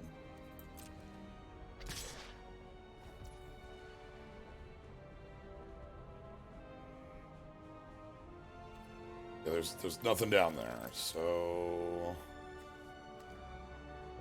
I would have to double block, and this kills both my blockers like super obviously because death touch, death touch.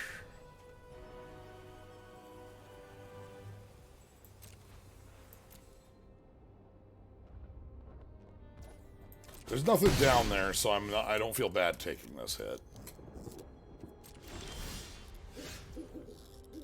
Okay. That's active. It loses the backup text at end of turn. So it no longer does that now.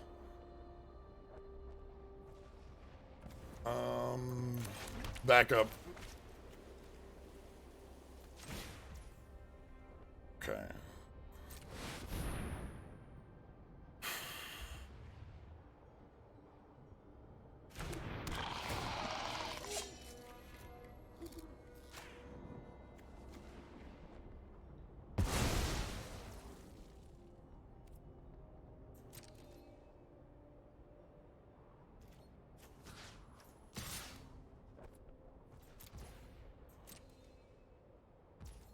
Okay.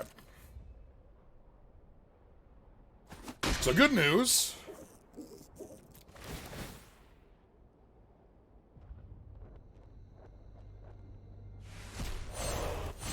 We get our saboteurs. And right now, with kind of where we're sitting, like, we're even. I definitely want saboteurs to try to, you know, push things up for us a bit.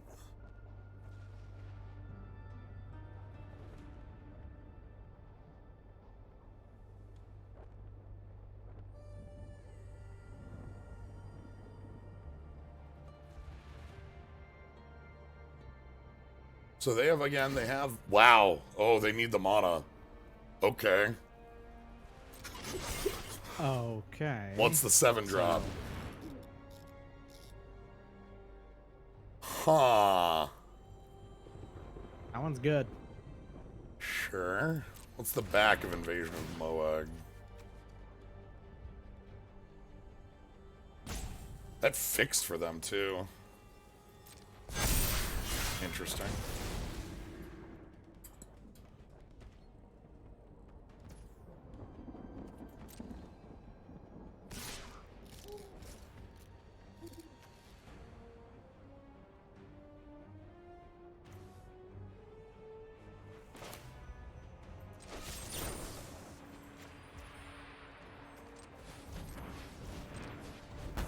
No thanks.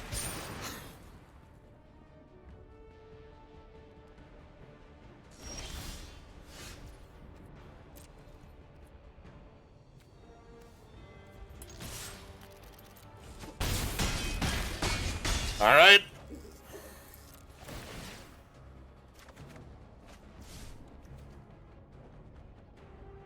Oh, nice. Yeah, we probably just do that right now. Bounce your 5? We're not even gonna kill this. Yeah, this is a just the face. So, worst case is they play the battle that's a Wrath of God? Fiora?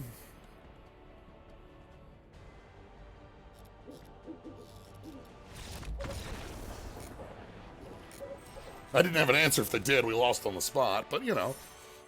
There's a battle that's a Wrath. It's destroy all the legendary creatures or destroy all non-legendary creatures. On its choice. That one felt like we turned a corner and it went really nicely. They had like, they were sitting there with like 4 cards in hand and never really pushed. That sounds like they had a lot of lands in hand, but at the same time, they didn't play a land at the last turn there, so Yeah. weird.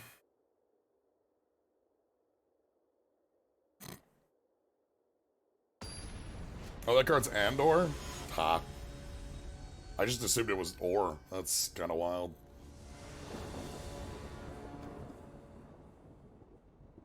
Yeah, this looks fine.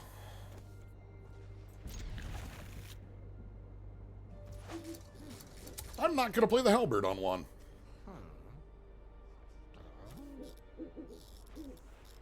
The text on Strobe Knight is if you 2-spell, you get a 2/2. Nice. And that you want to just keep that on hand to cheaply 2-spell. Yeah, Got it. especially because I could go like Realm's Grasp, Halberd Equip, and you know, that'd be like 4 mana. Not as though Halberd is immediately doing something here.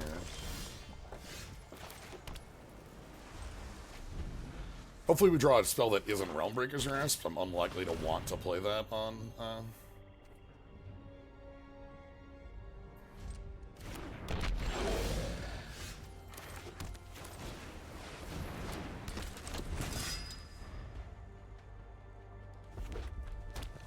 Okay, if they just flip the Prankster, that's okay. The Prankster on death on the backside is sack an artifact or creature. Oh, okay, we're pushing. Wow.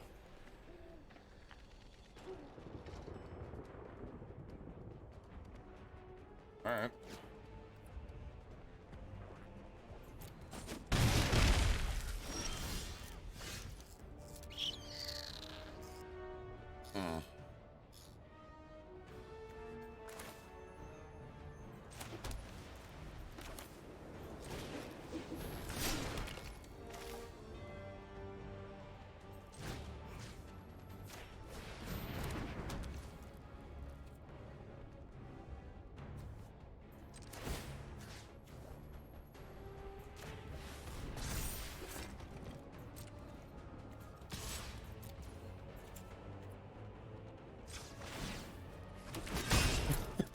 That's like tapping to attack.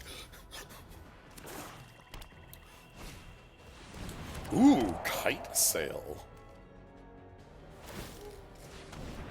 We draw... Oh, they're pushing. Okay.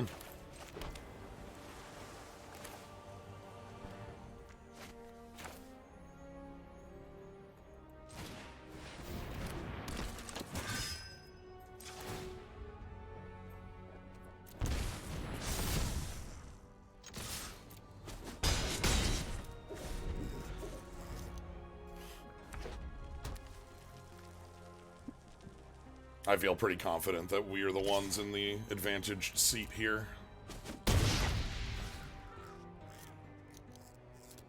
I have 2, 3, 4s that remove blockers.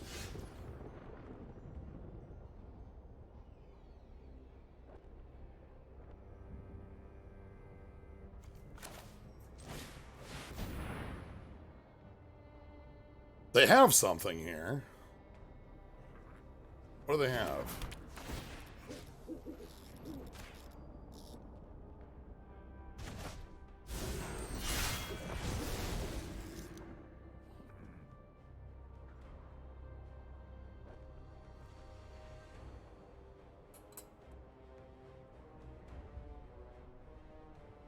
I don't think they can stop me from flipping this.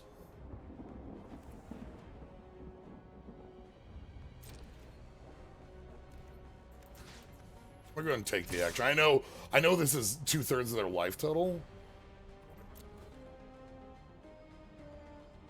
But I don't think they can stop this action.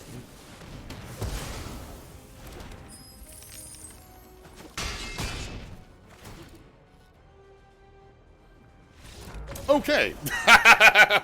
So with battles, one thing we're very clearly seeing is that, like, battles tend to be on their front side costed to be tend to be like on cost for what the spell is on the front side.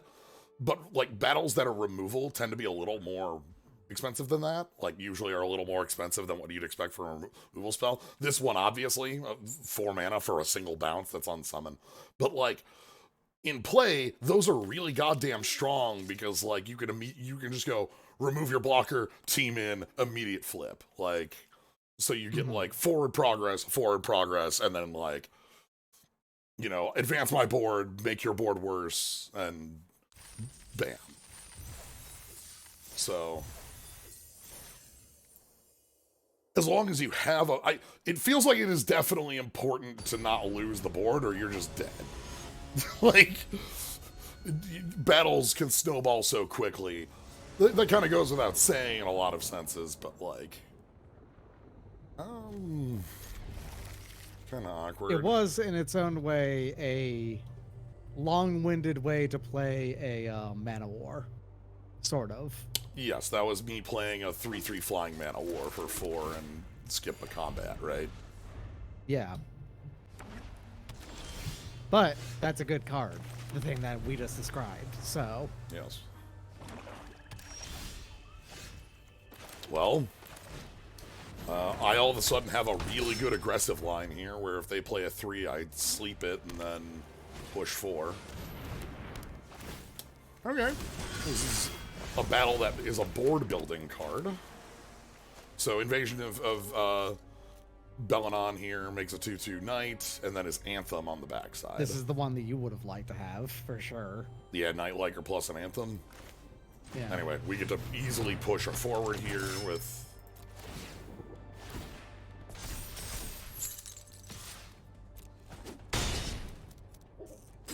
So, 5 is a little hefty, and that'll take them some time to get to, but, you know. We're in a pretty good position. Yep.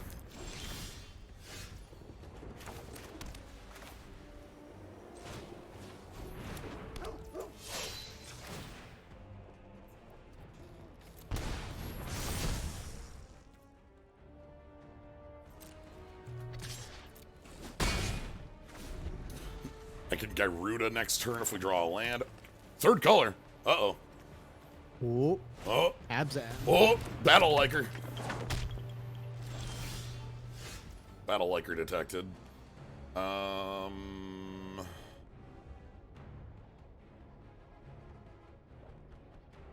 Indestructible when attacking a battle.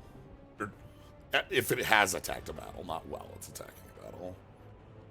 Well, that does mean that it will have indestructible as it's it attacking the battle. Yeah, and well, okay, so it also needs to, so if the card, for instance, were worded has indestructible while attacking a battle, the second it would die like immediately. Yeah.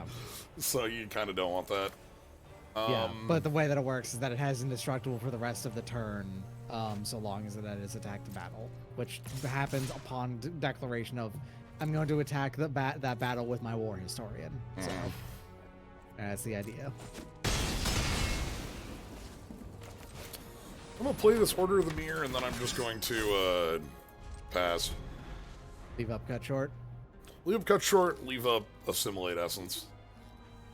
This is a vigilance token, so I can't cut it, but I feel like a counterspell is a necessity to keeping my forward progress here. That's not exactly what I was looking for. I'll take it, but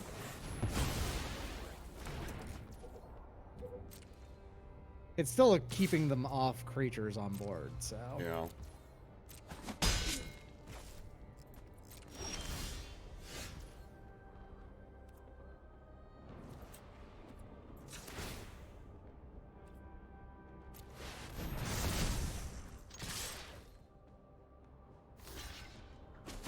Okay, forced chump. That's a pretty bad position to be, is no board. No board, lower on mana. We are still holding...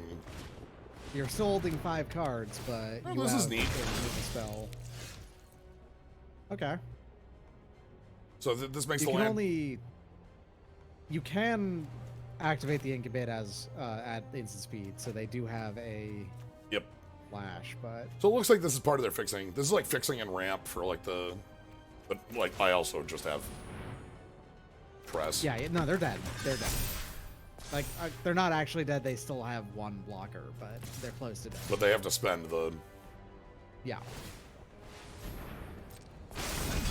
They're very much extremely on the back foot, and you just keep on getting stronger, so the chances of them getting out of this are low, to say the least. And we have a tapper. Enters the battlefield or dies. Surveil 1. Love to see the word surveil on cards.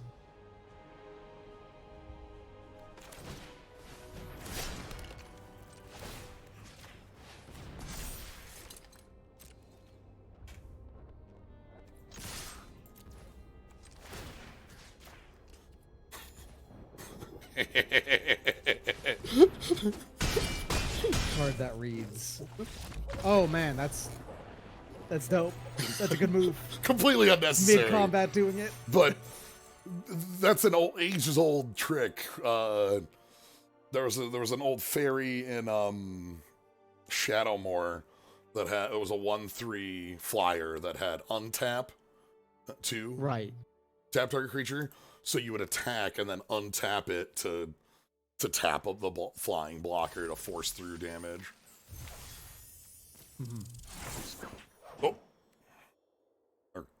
Oh, okay. What's different here? Oh, Master Splinter. Master Splinter has gotten more powerful in alchemy. Ninjutsu blue-black. Oh, for just Ninjutsu. Okay. Blue or black. Yeah.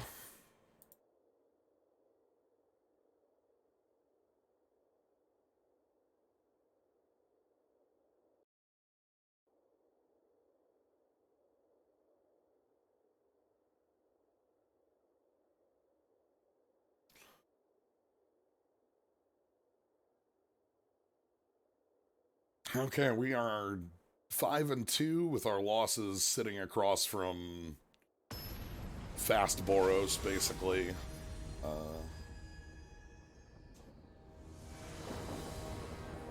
The night stuff has been working out.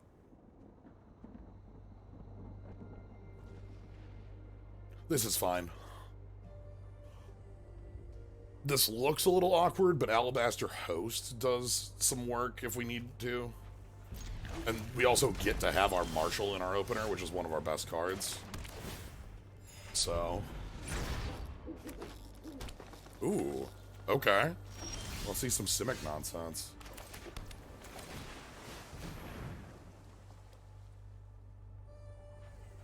Would love to draw...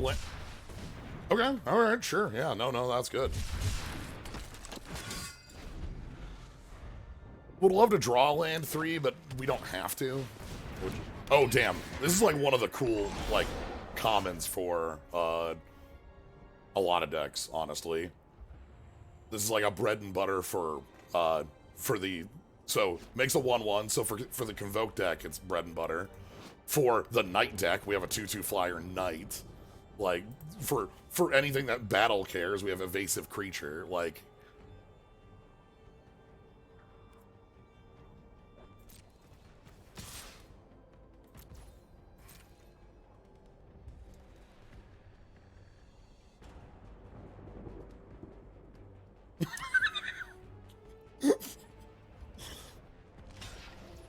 Alright.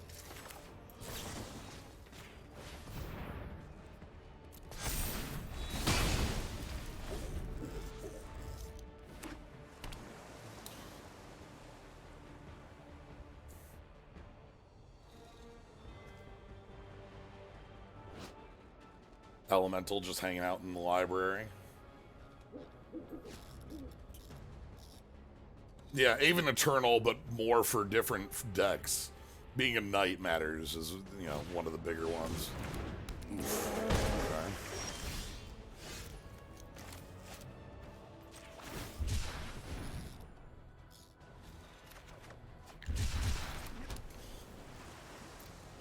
What does this flip into? Oh no! Oh no! Oh! Oh no! Uh-oh! Don't do it! Don't do it! That's pretty nasty. Don't do it! Ah! My life's trouble! That's there it goes. You had 20 life, and now it's not that. Huh.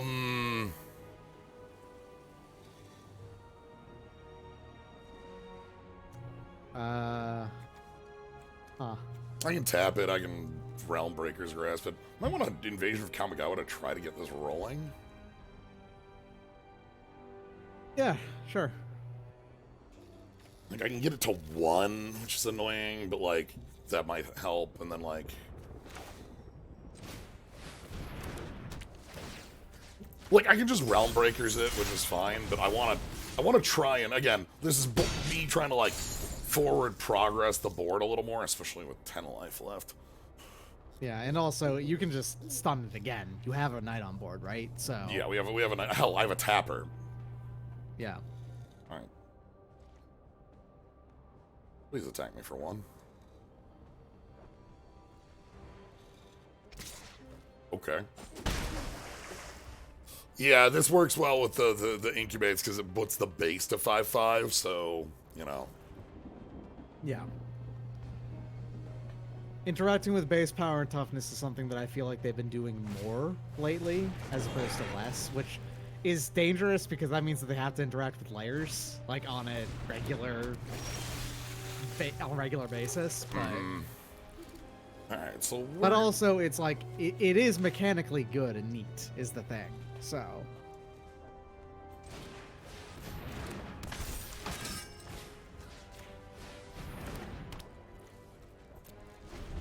okay.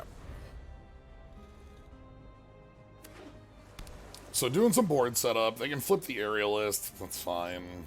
I can play Intercessor next turn, and I can play Protocol Knight next turn. Those are both, like, on cards. So if I can play a spell and then play the back, that's 2 spell for Strobe Knight. So we have a number of, like, options there to start building our board back. How do they look at, like, a tandem attack or something like that?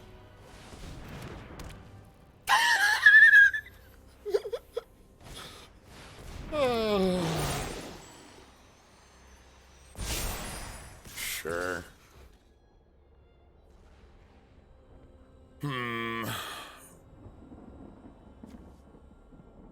Don't like that.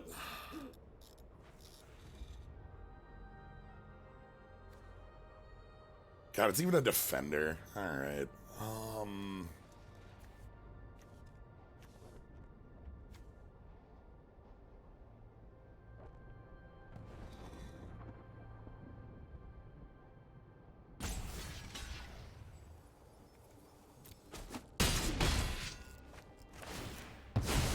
I think I need to do that. I don't like to, but I think I need to.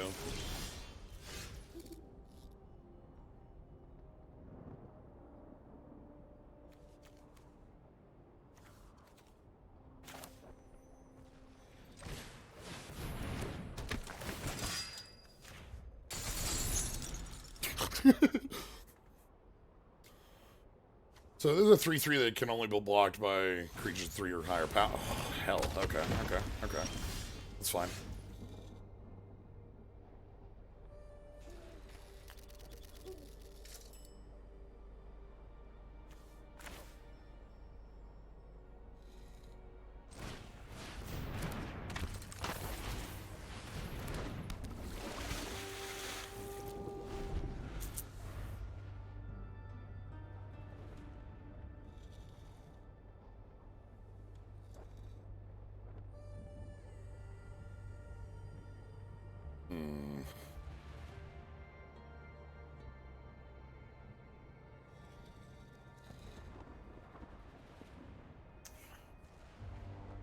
So the Aerial's transform is 4 plus Phyrexian. I think they're probably going to pay the full. No, they've got some other secondary card left over. Okay. Sure.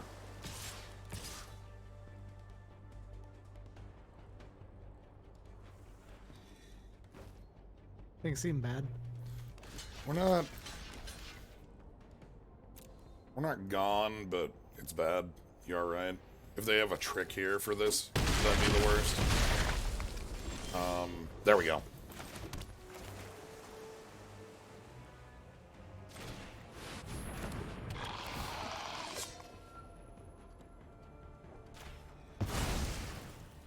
Okay.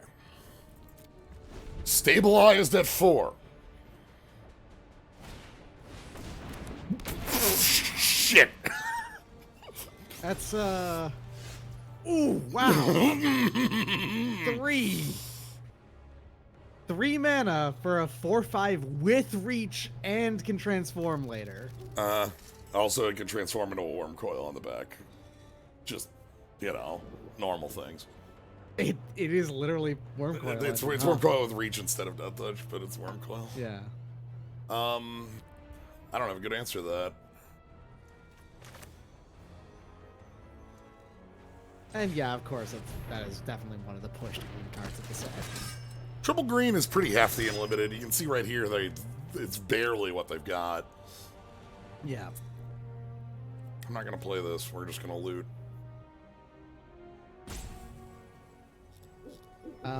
If you play it, you could make a knight with a strobe knight, can't you? And has no abilities. Oh.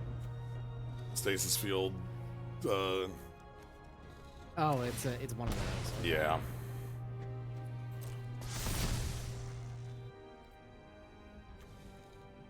All right, Pelikranos. How you doing? Well, I got news for you.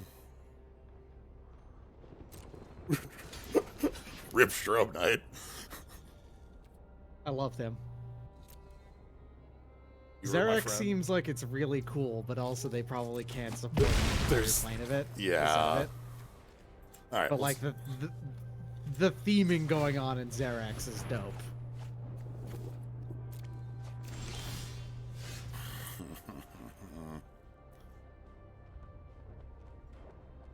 It's a plane of messed up geometry, so they're all about geometry. Yep.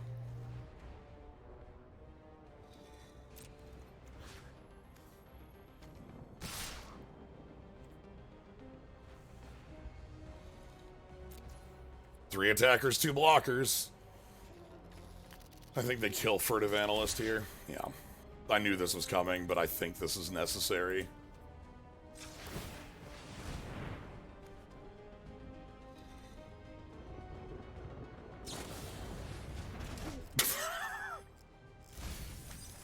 Oh, no! Oh.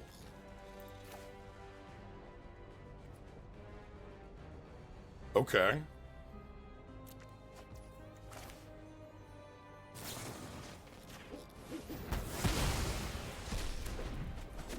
Okay, all right.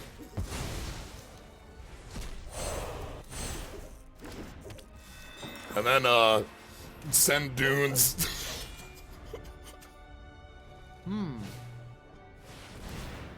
What? Amonkhet? What is... Okay. Oh, we're dead as shit. Oh, no.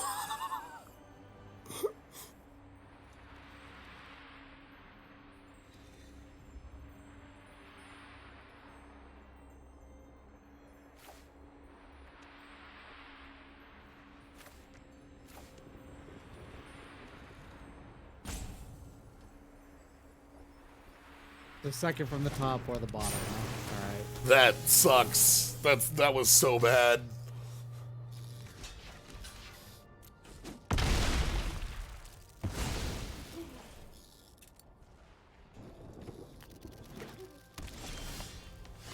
Okay.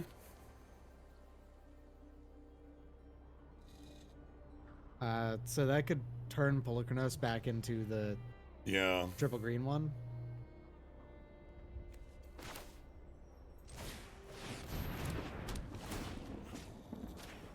And then you know what you're drawing next. It's the Yeah. So I don't want to loot here. yeah. Because you just lose it at that point.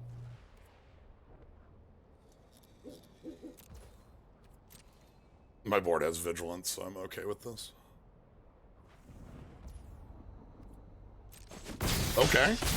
They're just letting you have it? Interesting. I get the card, by the way, on this Saboteurs, too. Okay. Yeah. Okay. So, you're back. You're stabilized again, sort of. So, by the way, they're anything they play that's 6 or higher cascades now, so... That's rough. If they've got any... Rough. If they've got any biggies... Oh, no! A biggie! Okay, they have a biggie.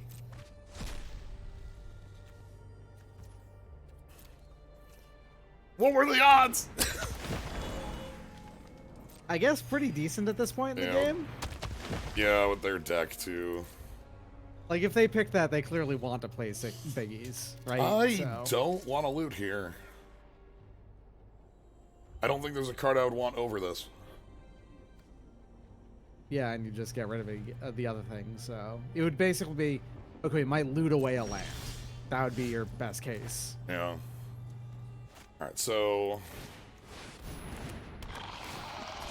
Goodbye. Alright, that's a 5/5 now, which is good.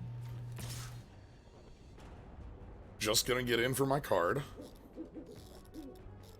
I don't want to get in with the 5/5 because I don't want to allow my opponent to get in with the aerialist. Yep. But getting a... Okay. No secret reach on this form. I saw hovering, and it's just like... When that does flip, does it get reached, though? No, it -3 toughness as a creature. Not enough to get the intercessor. Okay. It is enough to get rid of your saboteurs, though. That's why I'm... There's Polukranos. Oh, they want Polukranos to obviously have a reach blocker. And then kill my saboteur. Sure. So now they have a 3/3.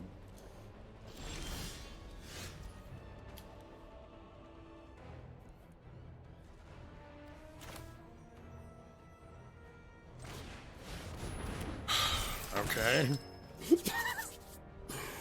Oof, This is an incredibly hard hard-fought fight. Yeah, we are on the edge of a knife. So they can flip Polukranos. Some kind of knife edge death match. Well, something like that. Not dissimilar to... Oh my god.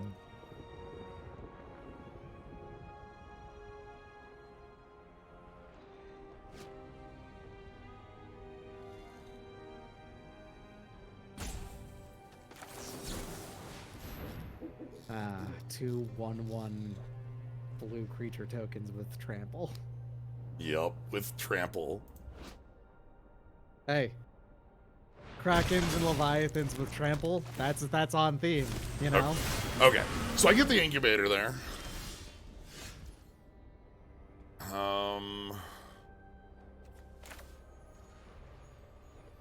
Just gonna play the order as a creature. And I can actually make a 7/7 to block Pelucranos. Oh my god. Yeah, but you do it like in combat. combat, Yeah, right? in 'Cause combat. You just catch them off guard with it. Yeah. That's incredible. We actually have that. And Pelucranos reach and lifelink is not gonna be nearly as good as Death Touch lifelink. Yeah. But okay. All right. We're living. We're out here living. If they have a kill spell for our flyer, that's worst case. Because, like, clearly... They also can flip their flyer to draw a card right now. They have a lot of mana outlet bits on their board. You know, 2 transform effects. Oh, please don't have a kill spell. Tandem. absolutely can. We saw one that kills everything that they'd ever wanted to. They might get blinded and want to kill the battle instead. Tap no. up. All right.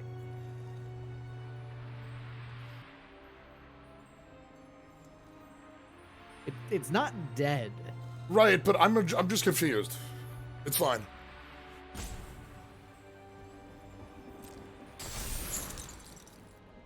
They didn't. Oh yeah, why did they tap Up only... to. They just. Yeah. You know, I didn't Like need they it. could still tap the other one and just don't put the stun counter on. Correct. Well, no, they can double stun one creature. That's how that card works. All right, whatever. That's fine. So we're taking 2 here. Get blinded by the battle. Okay, land, sure. Cards in deck, 10. I was looking for, like, if Gyruda could just insta-win. Crap. Yeah, they're okay. They got their money on the money, you know. All right, let's go ahead and try to find kill an attacker then. Nope. Okay.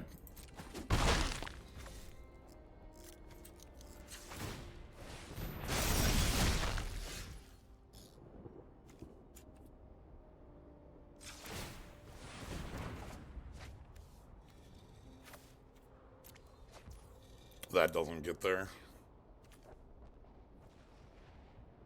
Tragic. It was hard fought.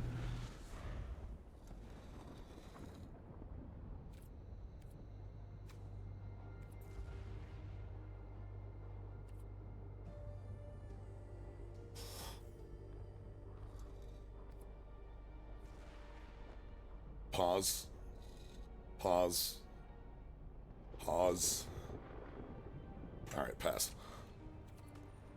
There's no way. Fine! Fine!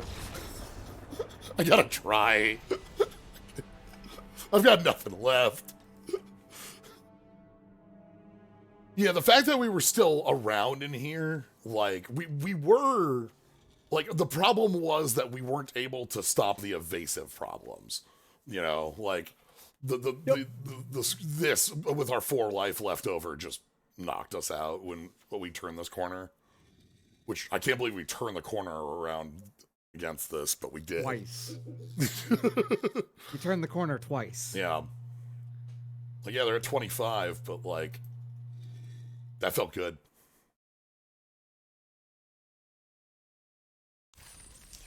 Stasis Field did do work. All right, I'll take a good 5-3. 5-3 is solid. That's a made profit, so. Yep. All right. I am gonna step away in between this and then start up draft 2. Oh, draft 2. Excellent. Yeah. Yes, draft 2 I is wasn't going on expecting today. that. Yeah, I decided to start early today, so that I could fit in draft 2. So. Nice. All right, I'll be right back then.